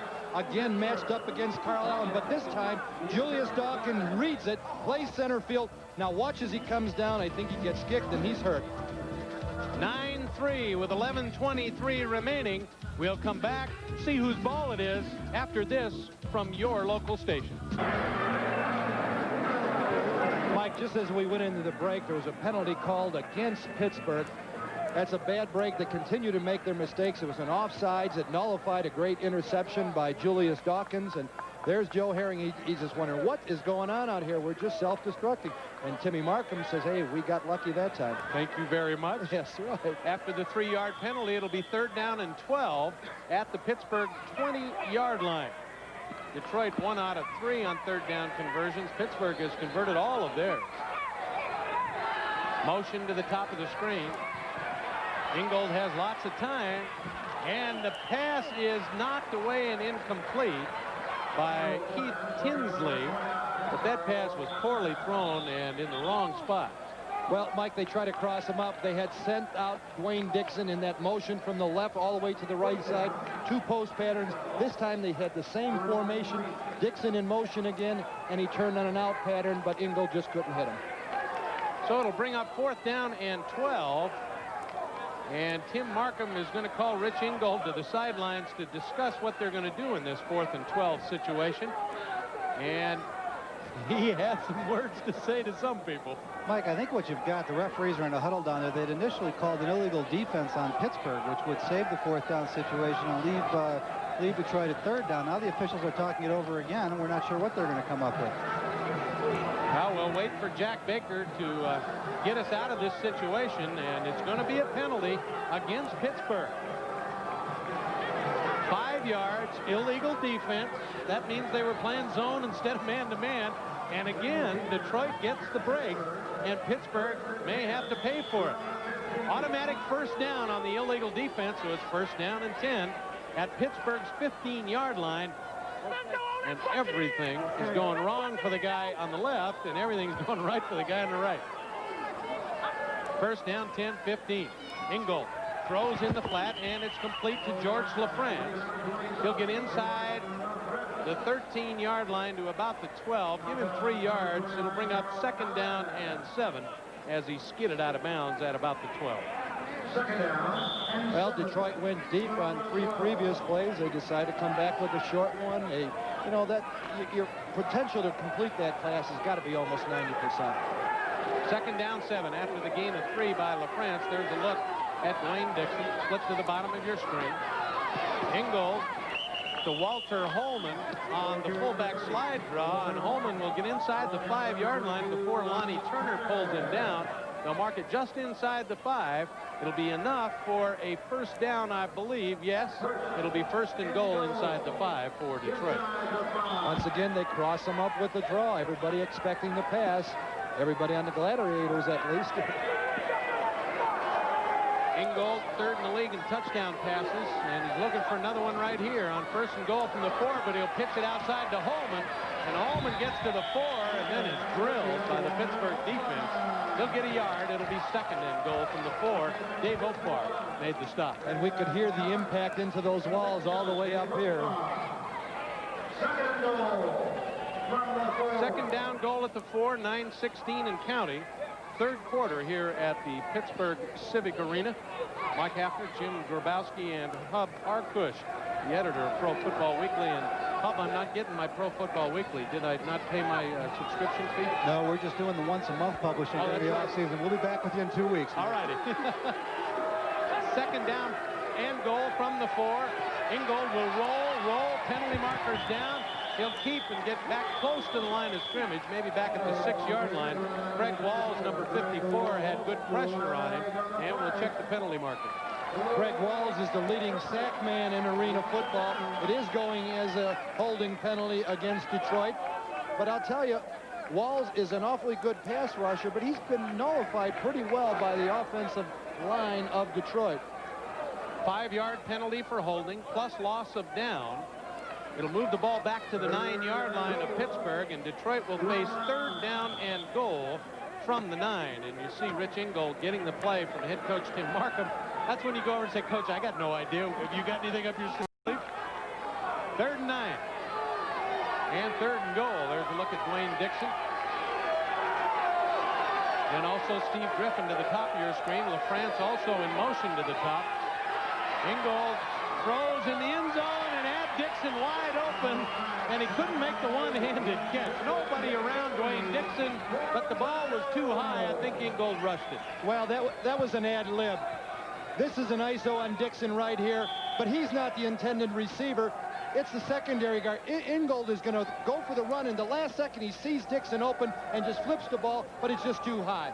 Here's another look at Dixon, standing all alone. Now, this is right when Ingold sees him alone as he's running the football down the field, just throws it too high. And it will be a 24-yard field goal attempt by Novo Bojovic. And the ball is wide left, bounces off the screen, is caught by a Detroit drive player at the 1-yard line, and it will be Detroit's ball, but there are penalty markers down. We've seen those yellow flags quite often this evening. Let's see what the call. It will be, if it's against Detroit, of course, Pittsburgh will take the penalty. If not, if it's against Pittsburgh, it's going to be Detroit's ball. That was received by Kim Stevens off the net. Stevens was the snapper on the field goal, and he got down to receive it off the net. Now the discussion on the sideline. On a close field goal like that, you've got to coach almost like you do in basketball. You got to block out to take the rebound. You know? Maybe they ought to go to the Lakers training camp over in Hawaii Hub and learn how to block out, huh? It certainly wouldn't hurt with these rules. You know, I don't want to oversimplify in a 9-3 game with a long way to go, but we've talked about the coaching rivalry here. Timmy Markham, Joe Herring. I talked to Tim just before the half, Joe just after the half, and there is a difference in these guys. Tim is actually a little more of an actor. He's not quite as intense. He's not quite as involved. He's very calm. Herring, you can see, is visibly upset, and it's Herring's team that's making more mistakes on the field. You just get the feeling that Markham is communicating with his players a little bit better. We have another game going on simultaneously with ours. New England Steamrollers had a 12-7 lead in the 2nd quarter over the undefeated Chicago Bruisers, but Chicago has come back. It's now at the half. Chicago leading New England 20-19, trying to preserve that undefeated undefeated 9-0 record. What did they finally decide down there? Well, they decided that it was nullifying penalties, one against each other. And the ball is going to go over to Pittsburgh on the 5-yard line as a touchback. Now, I'd like to be able to tell you why, Mike, but I don't know why. You got me, and we'll see if we can get clarification. Huff, you got an idea? Yeah, nullifying penalties go back to the original play. It's a missed kick without a return. It would be a touchback. That's the call. That's what they're going to give him right now. Tim Markham doesn't like it, but that's what they're going to give him. Well, I'm glad we had the expert up here. All right, with 7:40 to go in the third quarter, it'll be Pittsburgh's ball when we come back, but they trail 9-3 to Detroit. Stay with us. Enjoy Gladiator games with a group. Discounts available for groups of 20 or more. Call 646. Mike Haffner, Jim Grabowski, and Hub Arkush back at the Pittsburgh Civic Arena, where we've got a real low-scoring football game, gentlemen. And we've had in our break, we've had some discussion about that penalty, the offsetting penalties, and the ball now in Pittsburgh's hands on their own 5-yard line. And Hub, maybe you want to go over it again. The only thing I can imagine is that they called the offsetting penalties after the kick, because if it had been before the kick, they'd be kicking the ball over. So it had to be after the play. Mike Hohensee and his Pittsburgh Gladiators, trailing 9-3, take over first down and 10 at their own 5, and there's a fumble in the end zone, and it's recovered by Reggie Mathis for a touchdown. The ball was batted away from Hohensee. He didn't even know he dropped it. Hohensee looked like he had a little play action right there, and as he made the fake, the ball was ripped out of his hands. Let's take a look at it right here. That's Elvin Reggett coming in, big stripping Hohensee of the ball. Powell just didn't get into the block quick enough, and it's recovered by Reggie Mathis, and that's 6 points for Detroit. So that bumps the score up to 15-3. You know, it's a shame for Pittsburgh. They are really playing hard, but they're just making so many mistakes out here. Penalties have gone against them. That is their third fumble of this evening, a safety. They're just self-destructing. And the Detroit drive will attempt a 2-point extra point as Rich Ingold keeps his offense on the field. It's 15-3. Remember, a run or pass for the extra point counts 2. Ingold straight back. Looking in the end zone, knocked away by Lonnie Turner, number 22. And so the score will stand. Detroit 15 and Pittsburgh 3 with 6:38 remaining. Stay tuned after these words from your local station. Tonight's attendance at the Pittsburgh Civic Arena, 6,115. There's a look at the deep man, Lonnie Turner, for Pittsburgh, as Novo Bojovic will get ready to kick off from his own goal line. 6:38 left, third quarter. The Detroit drive leads 15-3. Julius Dawkins, the short man, attempts to field it, and then Lonnie Turner gets it at the 5, and he'll get banged into the boards. He'll get back out to the 5-yard line. Tate Randall made the stop, and let's take a look at that last fumble for the TD.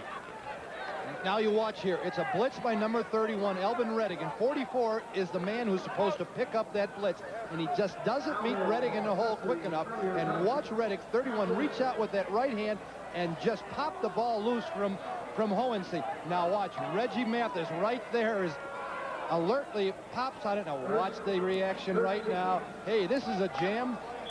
Boom.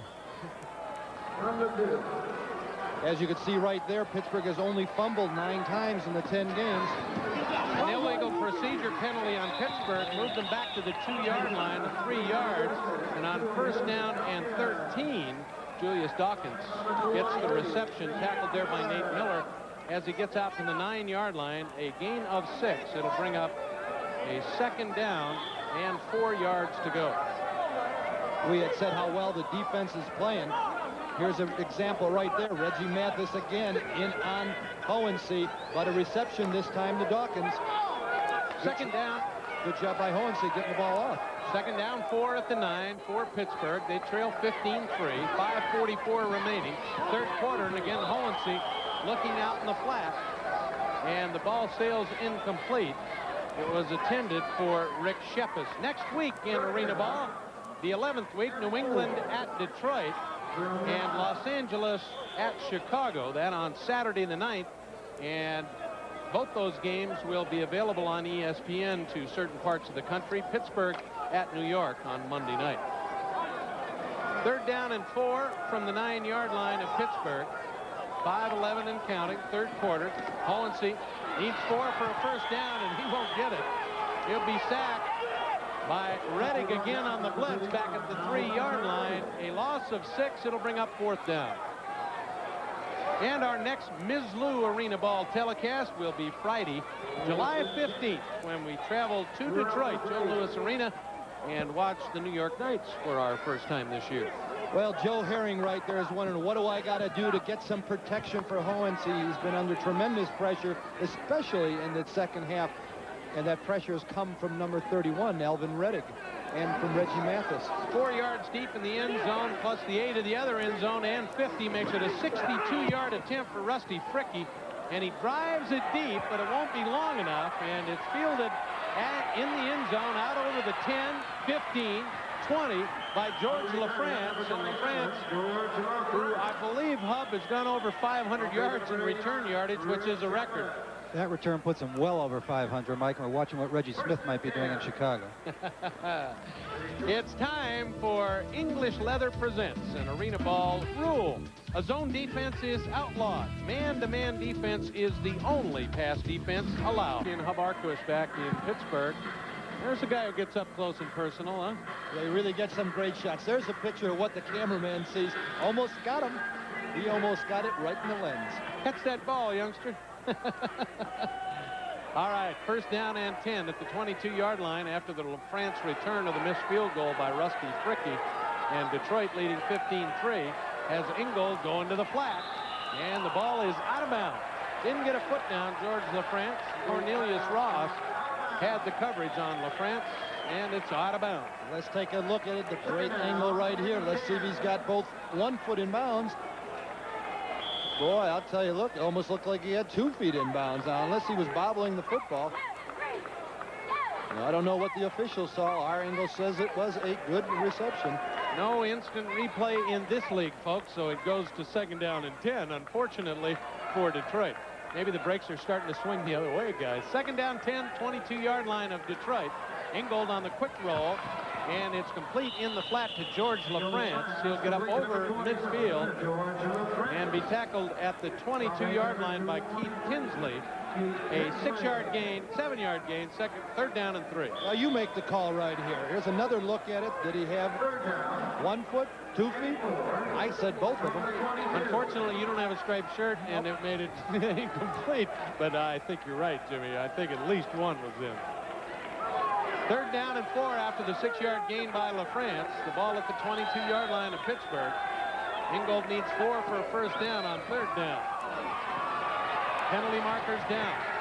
Ball is thrown short of the intended receiver at the 5-yard line, Dwayne Dixon. And we'll check the penalty marker. I think it's going to go against Detroit. Holding Detroit. Loss of down. It'll be 4th down and 4 for Detroit. Here's the rush put on by the Gladiators, and you'll see in the left corner they're going to call the holding there on Greg Orton, 89, against Craig Walls. And I think one of the key factors in their ball game now is the size of Detroit. They are giving protection to their quarterback, Ingold, whereas Hohensee is having all kinds of problems. And you look at the lineup of Detroit, they're a much bigger team physically than the Gladiators. 265, 270, and 250 across the front line for Detroit. They are definitely bigger. 45-yard field goal attempt by Novo Bojovic, and it will split the uprights, and it's good.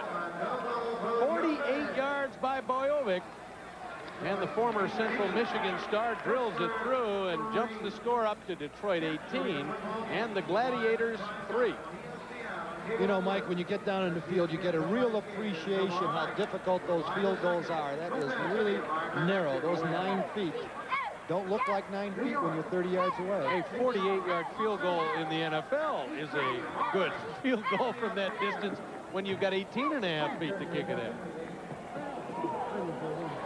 There's a picture of Craig Walls, the defensive and offensive lineman, and you could see the agony in his elbow. You know, he's been bummed up a little bit, bad ankle. And he's having a difficult time on the offensive side of the field when he is down trying to block against guys like Mathis and Parker. Again, we're keeping you posted on Chicago and New England. Chicago has scored again. It's now 27-19, Chicago over New England in the third quarter. Novo Bojovic, after the 48-yard field goal, will kick it away from the goal line. And deep are Tinsley and Ross. And it will be Tinsley who fields it off the net and hits it out over the 5-yard line. George LaFrance pushes Tinsley out of bounds there. And the Gladiators, trailing 18-3, need to get some offense cranked up as they start just outside the 5-yard line. Well, Mike, they're bringing in a new quarterback, Brendan Fulmer, the second quarterback for the Gladiators. We'll see if he can do something to spark this Pittsburgh offense. Fulmer, 6 foot 190, out of California University of Pennsylvania.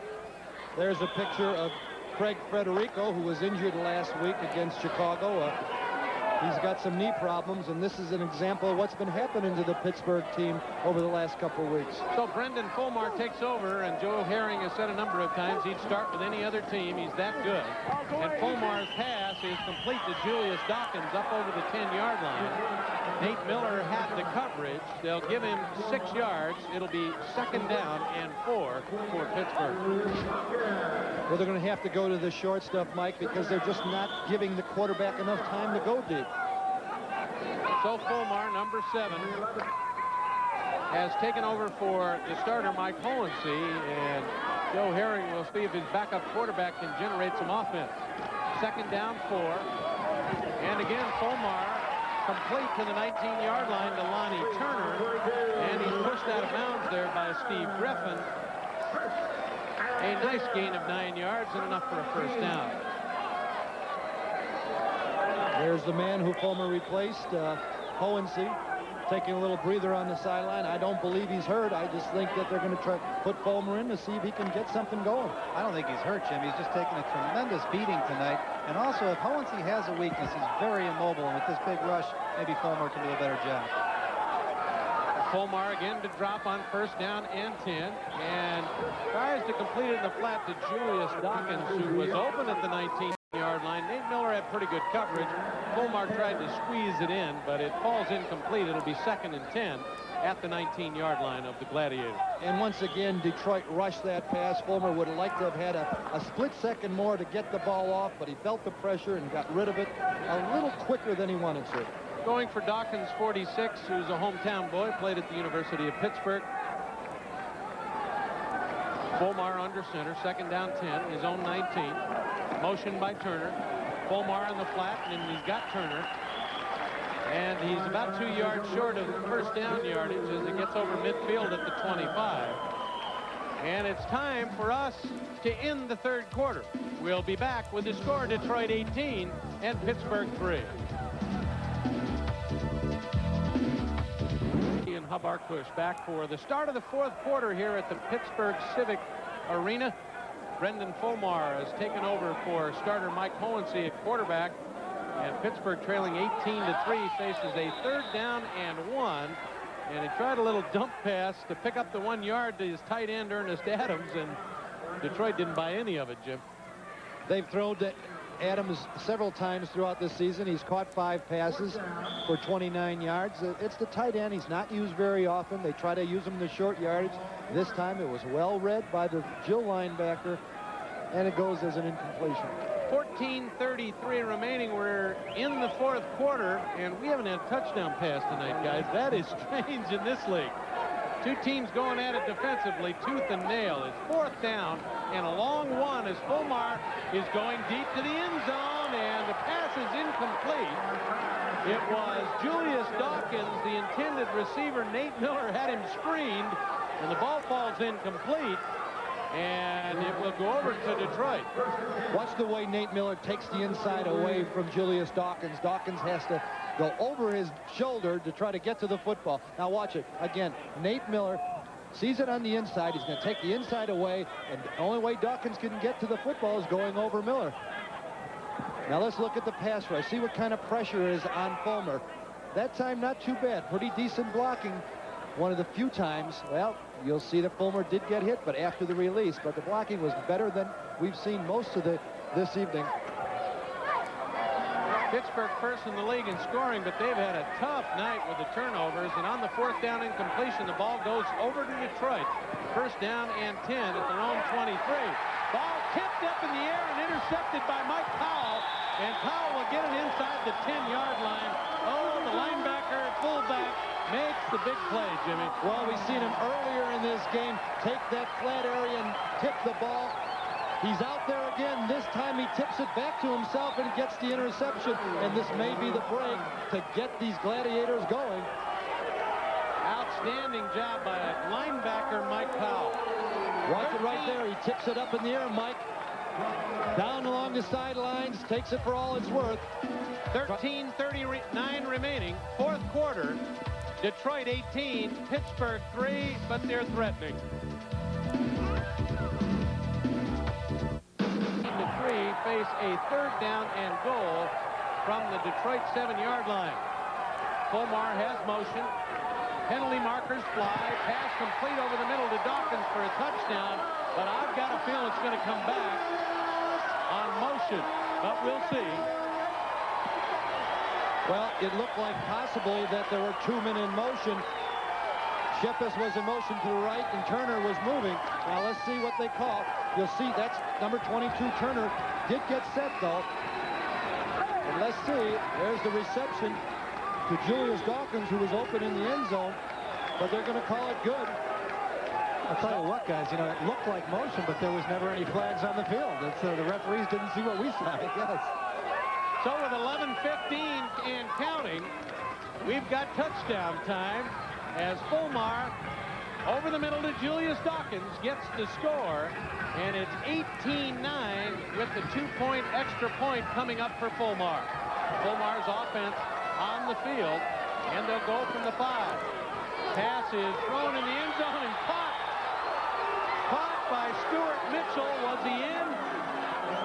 Right, they're calling him out. They're calling, saying that he did not get a foot in bounds, but it was a great reception by Mitchell anyway. So with 10:52 remaining, it's Detroit 18, the Gladiators 9. We'll be back after these words from your local station. Take a look at the deep men for the Detroit drive. That's George LaFrance, the deepest, and Nate Miller, the short man. As you look at Rusty Fricky as he gets ready to kick it away after the touchdown from Brendan Fulmer to Julius Dawkins to make it 18-9 in favor of visiting Detroit. Fricky kicks it to the back of the end zone. It's fielded there by LaFrance. He brings it over the 5 to 10.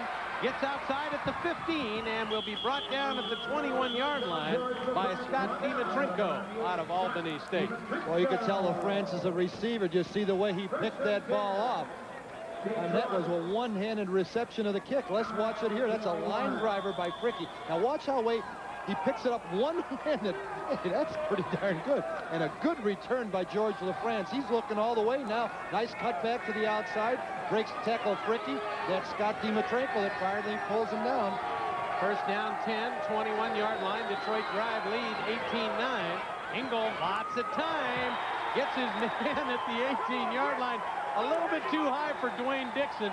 He paid the price as Cornelius Ross drove him into the boards. This is what happens when the ball's thrown high. Now watch Ross, 88, really lay the shoulder pad to him right into the wall. And woo, when you stretch your arms out that high, you are unprotected, aren't you, Michael? When they threw it to me like that, I went back to the quarterback and said, you go catch it if you're going to throw it up there. I don't want any part of it.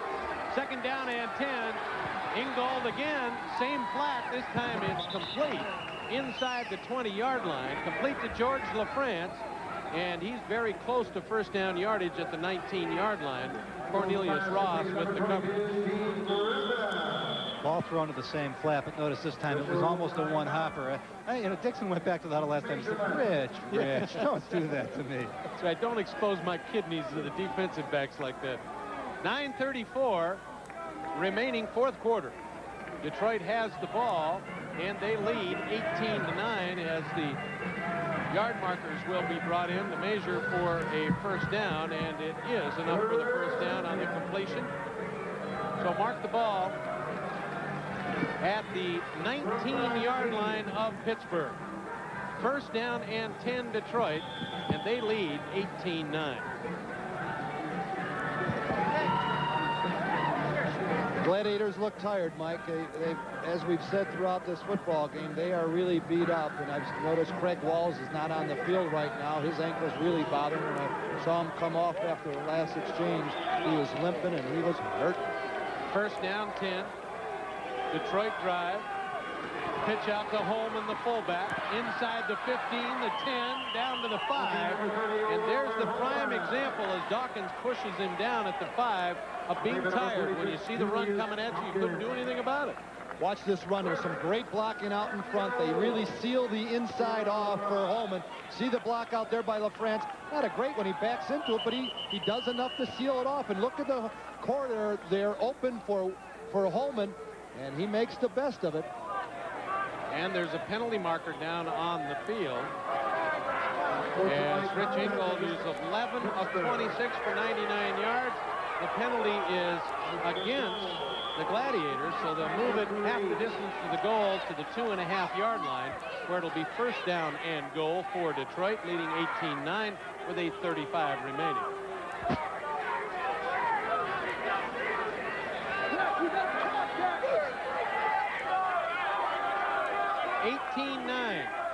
And Detroit trying to add to that lead. There's a look at Dwayne Dixon. Motion, handoff to Holman, the fullback. And he'll get maybe a half yard to the 2 as he runs right into 98 Scott Dimitrenko at the 2-yard line. Well, they'll mark it at the 1. It'll be second and goal there.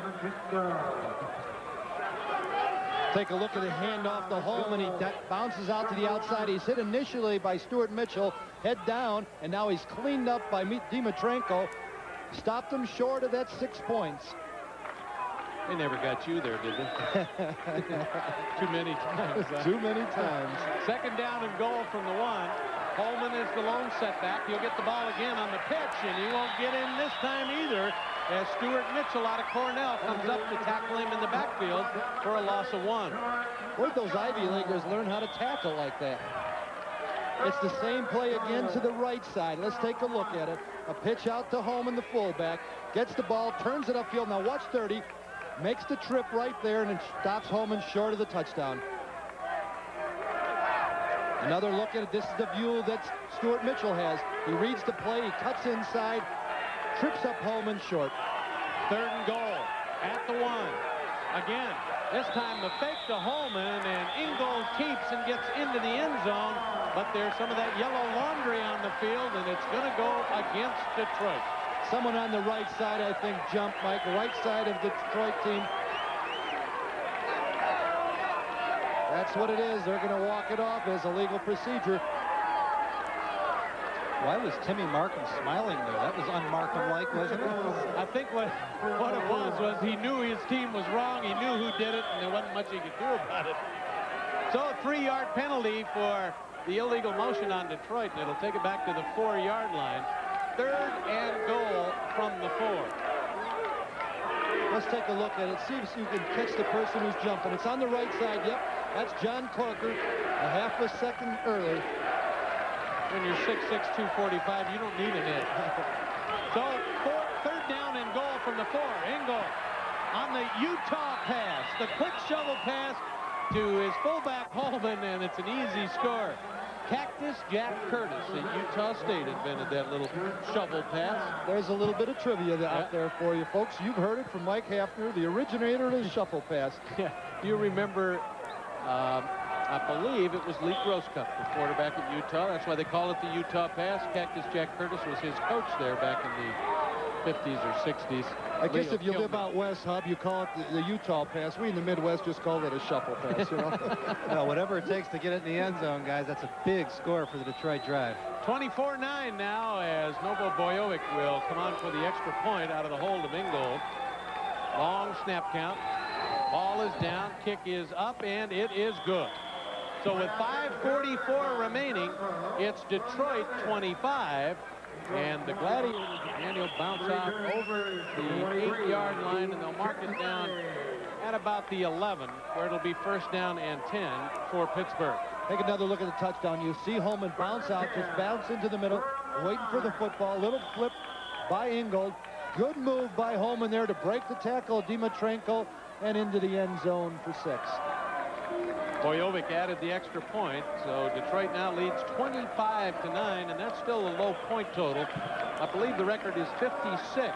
Well, in 1987, the record for the total points scored in a ball game, the lowest was 56. But this year, we've had 2 games with 37. On first down, Brendan Fulmer throws complete to Julius Dawkins. A 10-yard gain and enough for a first down. Nate Miller makes the stop there. First and 10, Pittsburgh at the 19-yard line. Well, Pittsburgh's got to do it quickly. There's no doubt about it. They are down 16 points with only 4 minutes and 44 seconds to go in this ballgame. Fulmer again under pressure and throws in the flat, and it's incomplete, intended for Lonnie Turner and defended by Tate Randall. Second down 10. Boy, the quarterbacks of the Gladiators are going to be awfully sore tomorrow morning because they've been really beat up. That time, Kelly Quinn put the pressure on Fulmer and rushed the pass.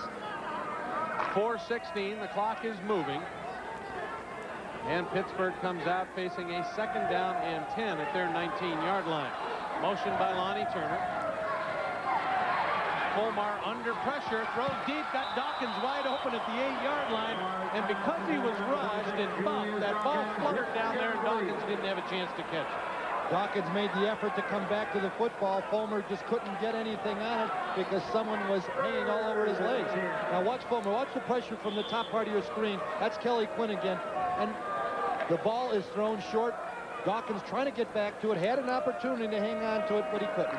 Let's take another look at it. Watch Quinn, 85 from the outside, beat number 85, Ernest Adams, and wrap him up just as the ball is released. But that's what took the zip off of that football, but Julius Dawkins could have had it. Again, the deep play down the middle. Rick Shepis, the intended receiver on third down and 10 from the 19. Nate Miller had the coverage, and Fulmer now will face fourth down and 10. And Rusty Fricky will come on for a field goal attempt.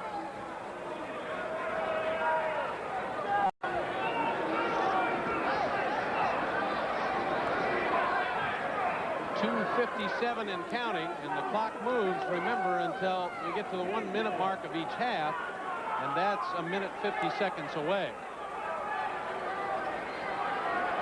Remember, folks, it's a field goal attempt, but it could end up with a touchdown for the Gladiators. 45-yard field goal attempt by Rusty Fricky, and the kick comes off the net, bounds in the air, and is fielded at the 1-yard line and down there by the Detroit drive, George LaFrance. So they'll take over there, first down and 10, and Detroit leads 25-9. Stay with us. We have these words from your local station. The Pittsburgh Gladiators 9. Detroit has the ball at their own 1-yard line after the missed field goal. And if this score stands, and it should, Pittsburgh will go to 5-5, and Detroit will solidly have second place at 7-3. But both teams have guaranteed themselves playoff spots, and that's where it all counts. That really is, Mike. And all Pittsburgh can hope for is they get the time to heal up, get some solid, healthy bodies out there. Well, we see another flag, and we've seen many of them this evening, and I think it's going to go against Pittsburgh. They jumped the count. 3 yards offside, Pittsburgh defense. It'll bring up a first down now and 7 yards to go at the 4-yard line for Detroit. Detroit leads 25-9 as we hit 2 minutes. We have a new quarterback in for Detroit, Todd Hans. You see it right there, 6'1", 195 out of Arizona State. When you got pretty much second place locked up now in this battle, you won a game on the road, why not get your backup quarterback some time? Hans back to throw, standing in his end zone, dancing around, looking for a receiver. Got a man deep downfield, but the ball is short and away from Nate Miller, and the coverage by Cornelius Ross. Hans coming into this game has thrown 28 times, 13 completions for a 46.4% completion percentage. Pittsburgh calls timeout. Fourth quarter, as you look at the two opposing coaches, Joe Herring on the left and Tim Markham on the right. Markham smiling about his certain win here. On 2nd down and 7, Hans completes it to George LaFrance over the middle, and he will have enough for a first down at the 14-yard line.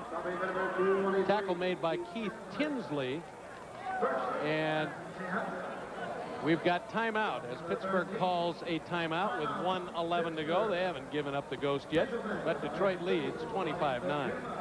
Maybe we should go over some of the injuries and the problems that Pittsburgh has had. We mentioned the tackle by Keith Tinsley. He has just come to this team a couple weeks ago, and he's replacing Russell Hairston, who was the player of the year last year. He's out with a concussion. We saw a picture earlier of Craig Fedorenko, the backup fullback, who is out with a knee injury. Brian Moran is out with a knee injury, and it can go on and on and on. And Craig Walls, really and truly, who was the defensive player of the year by all the experts last year for these Gladiators, has played the entire year with a bad elbow, a bad ankle, a bad shoulder, and it's really cut his effectiveness too, even though he's still trying to play. And even with all those injuries, he leads the league in sacks with 13. The problem comes when you have that bad ankle, as Craig has, when he goes on the other side of the field when he's blocking. He has been blocking against John Corker. Now, he gives up 30 pounds, and John Corker had been one of the great pass rushers in the USFL. So Craig Walls has really had a gutty performance today. All right, first down and 10. Ball at the 13-yard line of Detroit, and the backup quarterback Todd Hans is running the show, and he completes the ball over the middle to George LaFrance. It's close to first down yardage. They'll mark it at about the 22-yard line, which will be a yard short. Stuart Mitchell out of Cornell made the stop. That's the 1-minute warning, and it gives us time to tell you that no matter where you live, now you can show your support for your favorite arena football team. Jerseys, jackets, t-shirts, pennants, caps, visors, and even the official Ironman Arena Football by Wilson are available in a new Arena Football Team Shop brochure that's yours free by calling 312-460-1478 or write to Arena Football Team Shop, Post Office Box 1080, Orland Park, Illinois 60462. Join the growing arena football fan movement. Get your team shop brochure now. Hans on 2nd down and 10 from the 22, going deep in the end zone, and it's caught but incomplete because Nate Miller was out of bounds, and it'll bring up 3rd down and 10, Detroit. Let's take a look at it and see it right here coming at you. Shot by Hans. Into the hands. Did he have any feet? No, he definitely. Good call by the official. Both feet were out of bounds. We prove they're pretty good every once in a while. You know, we talked about the troubles that Pittsburgh has had, but just give credit to this Detroit team. Pittsburgh, coming into this football game, averaged over 46 points a ball game, and Detroit has shut them down with only 9. Markham and his front office have been really expert at bringing key players in. Corker, for example, as people got hurt or he found that he was too small in the offensive and defensive line, their player personnel director has done an outstanding job along with Markham in building this team after a slow start. You go up and down their list on Detroit. They have some excellent football players that have played in the major colleges. You look at it, Michigan State, Iowa, Nebraska, and big size. I mean, there's some men out there. 52 seconds remaining, and again, remember, the clock stops on incompletions, penalties, out of bounds in the last minute of each half. And Todd Hans, the backup quarterback for Detroit, faces a 3rd down and 5 from his 19-yard line. A pitch wide to Holman, and Holman will get out over the 20-yard line and be smashed into the boards there. Very close to a first down by Stuart Mitchell. That ball comes along the sideline. The head coach has to be alert because he's got to run from the action. You could see one of the Detroit players getting a little upset. Watch the block right here. A little talking, a little pushing going on right now. That's Tinsley and Dixon.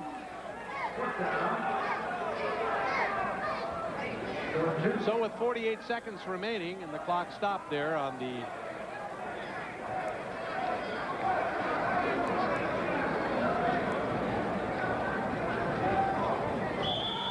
incomplete pass. It brings up 4th down and 2, and now they get a delay game. I was waiting for it because I saw the 30-second clock run out, and that'll be a penalty against Detroit. Move it back 3 yards. It'll be 4th down and 5 now, back at the 19-yard line. Well, it would have made sense to have a delay of game at this time to let the clock run off, but the ball was run out of bounds, so the clock was stopped anyway.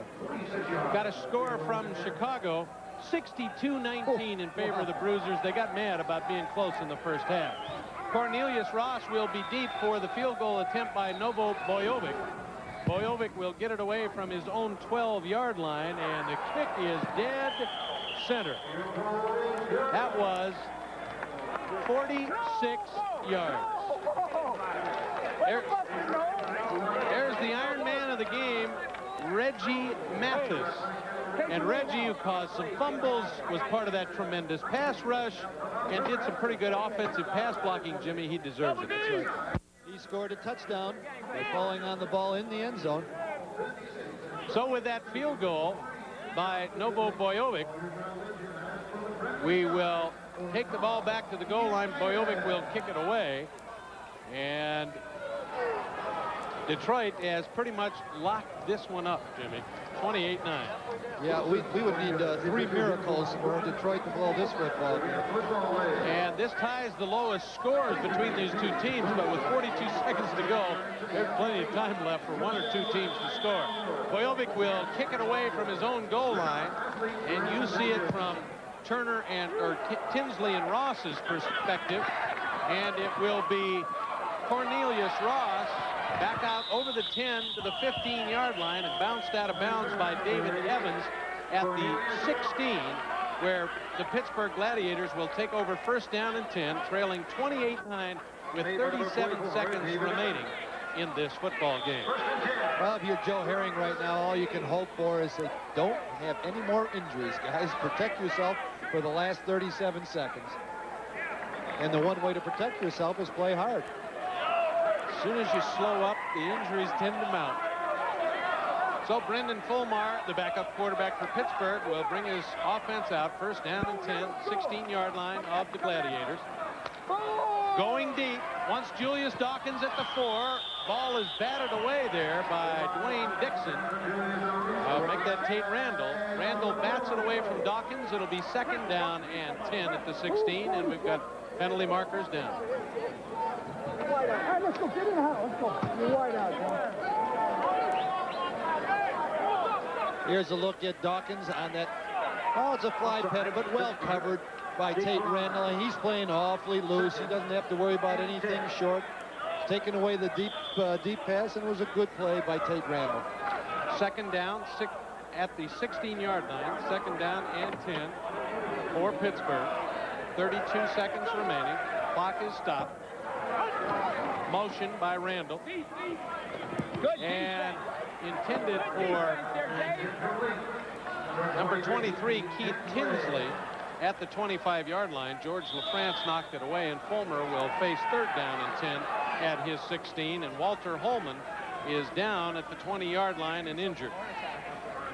I didn't see it, that he was in the action. I mean, he may have twisted his knee or his ankle, but he's certainly hurting right now. He's walking off under his own power. May have been a cramp. So Holman will come off and be replaced. Take a look at Brendan Fulmer right now, once again under pressure. Gets the ball off this time, but it was an incompletion. Let's take back to the live action. And Fulmer trying to find Julius Dawkins for 1st down yardage, and it won't go as Tate Randall is covering him well and knocks it away, and will bring up 4th down and 10 at the 16. And guess what? Another flag. Well, that one was called by the zone official, which means they caught Detroit lazy back there in zone. It'll be a 5-yard penalty, an automatic 1st down. Take the ball out to the 21-yard line of Pittsburgh, and with 24 seconds to go, Brendan Fulmer and his offense will have one more shot to get on the board and break the record for, or at least not tie for the record for the lowest points in arena football history in one game. Yeah, Detroit has really shut down this high-scoring Pittsburgh offense. Fulmer on 1st and 10. Pumps once. Going deep on the out-and-up pass to Dawkins, and Tate Randall will pick it off at the 3-yard line. And Detroit will sew this one up with that interception as Randall intercepts at the 3-yard line on the attempted pass to Dawkins, and Detroit will take over 1st down and 10 at their own 3. Watch a good reaction by Tate Randall to the football. The ball was thrown outside, the receiver looking there, and Randall just reacts well to the football and takes it away from Julius Dawkins. Here's another look at it. Fulmer going to Dawkins all the way. Pump fake. Now long to Dawkins. And watch the read by Tate Randall. Sees the ball in the air and just takes it away from Dawkins. So Detroit, with 16 seconds to run off the clock so they get their 7th win of the year, will just have Todd Hans down the ball at the 1-yard line. And the clock will move to 9 seconds.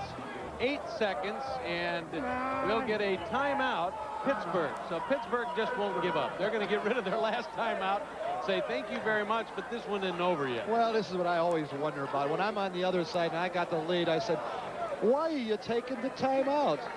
Let's get it over with. If the score stays the same, and we've talked about this, this will tie the record for the fewest number of points in a game, 37. And that done this year, New York and Chicago. New York won 30-7 over the, well, I think it was the other way around. Chicago won over New York 30-7, and New England beat New York 23-14. So 37 points for the total. And you kind of figured it. When you get two opposing coaches who really get after each other, they both know they have top-notch offenses. They fired the defenses up tonight and kept the score down. 8 seconds remaining. Todd Hans will... Tonight's arena football game has been brought to you in part by BMW, the ultimate driving machine. Tammy Rippey and my spotter Tom Lucchino for their fine work tonight. And to all the guys in the truck who always do a super job, thank you. And to my broadcast partners, Jim Grabowski and Hub Arkush, good job as usual. This is Mike Haffner saying the final score, Detroit 28 and Pittsburgh 9. Good night for everyone at Ms. Lou.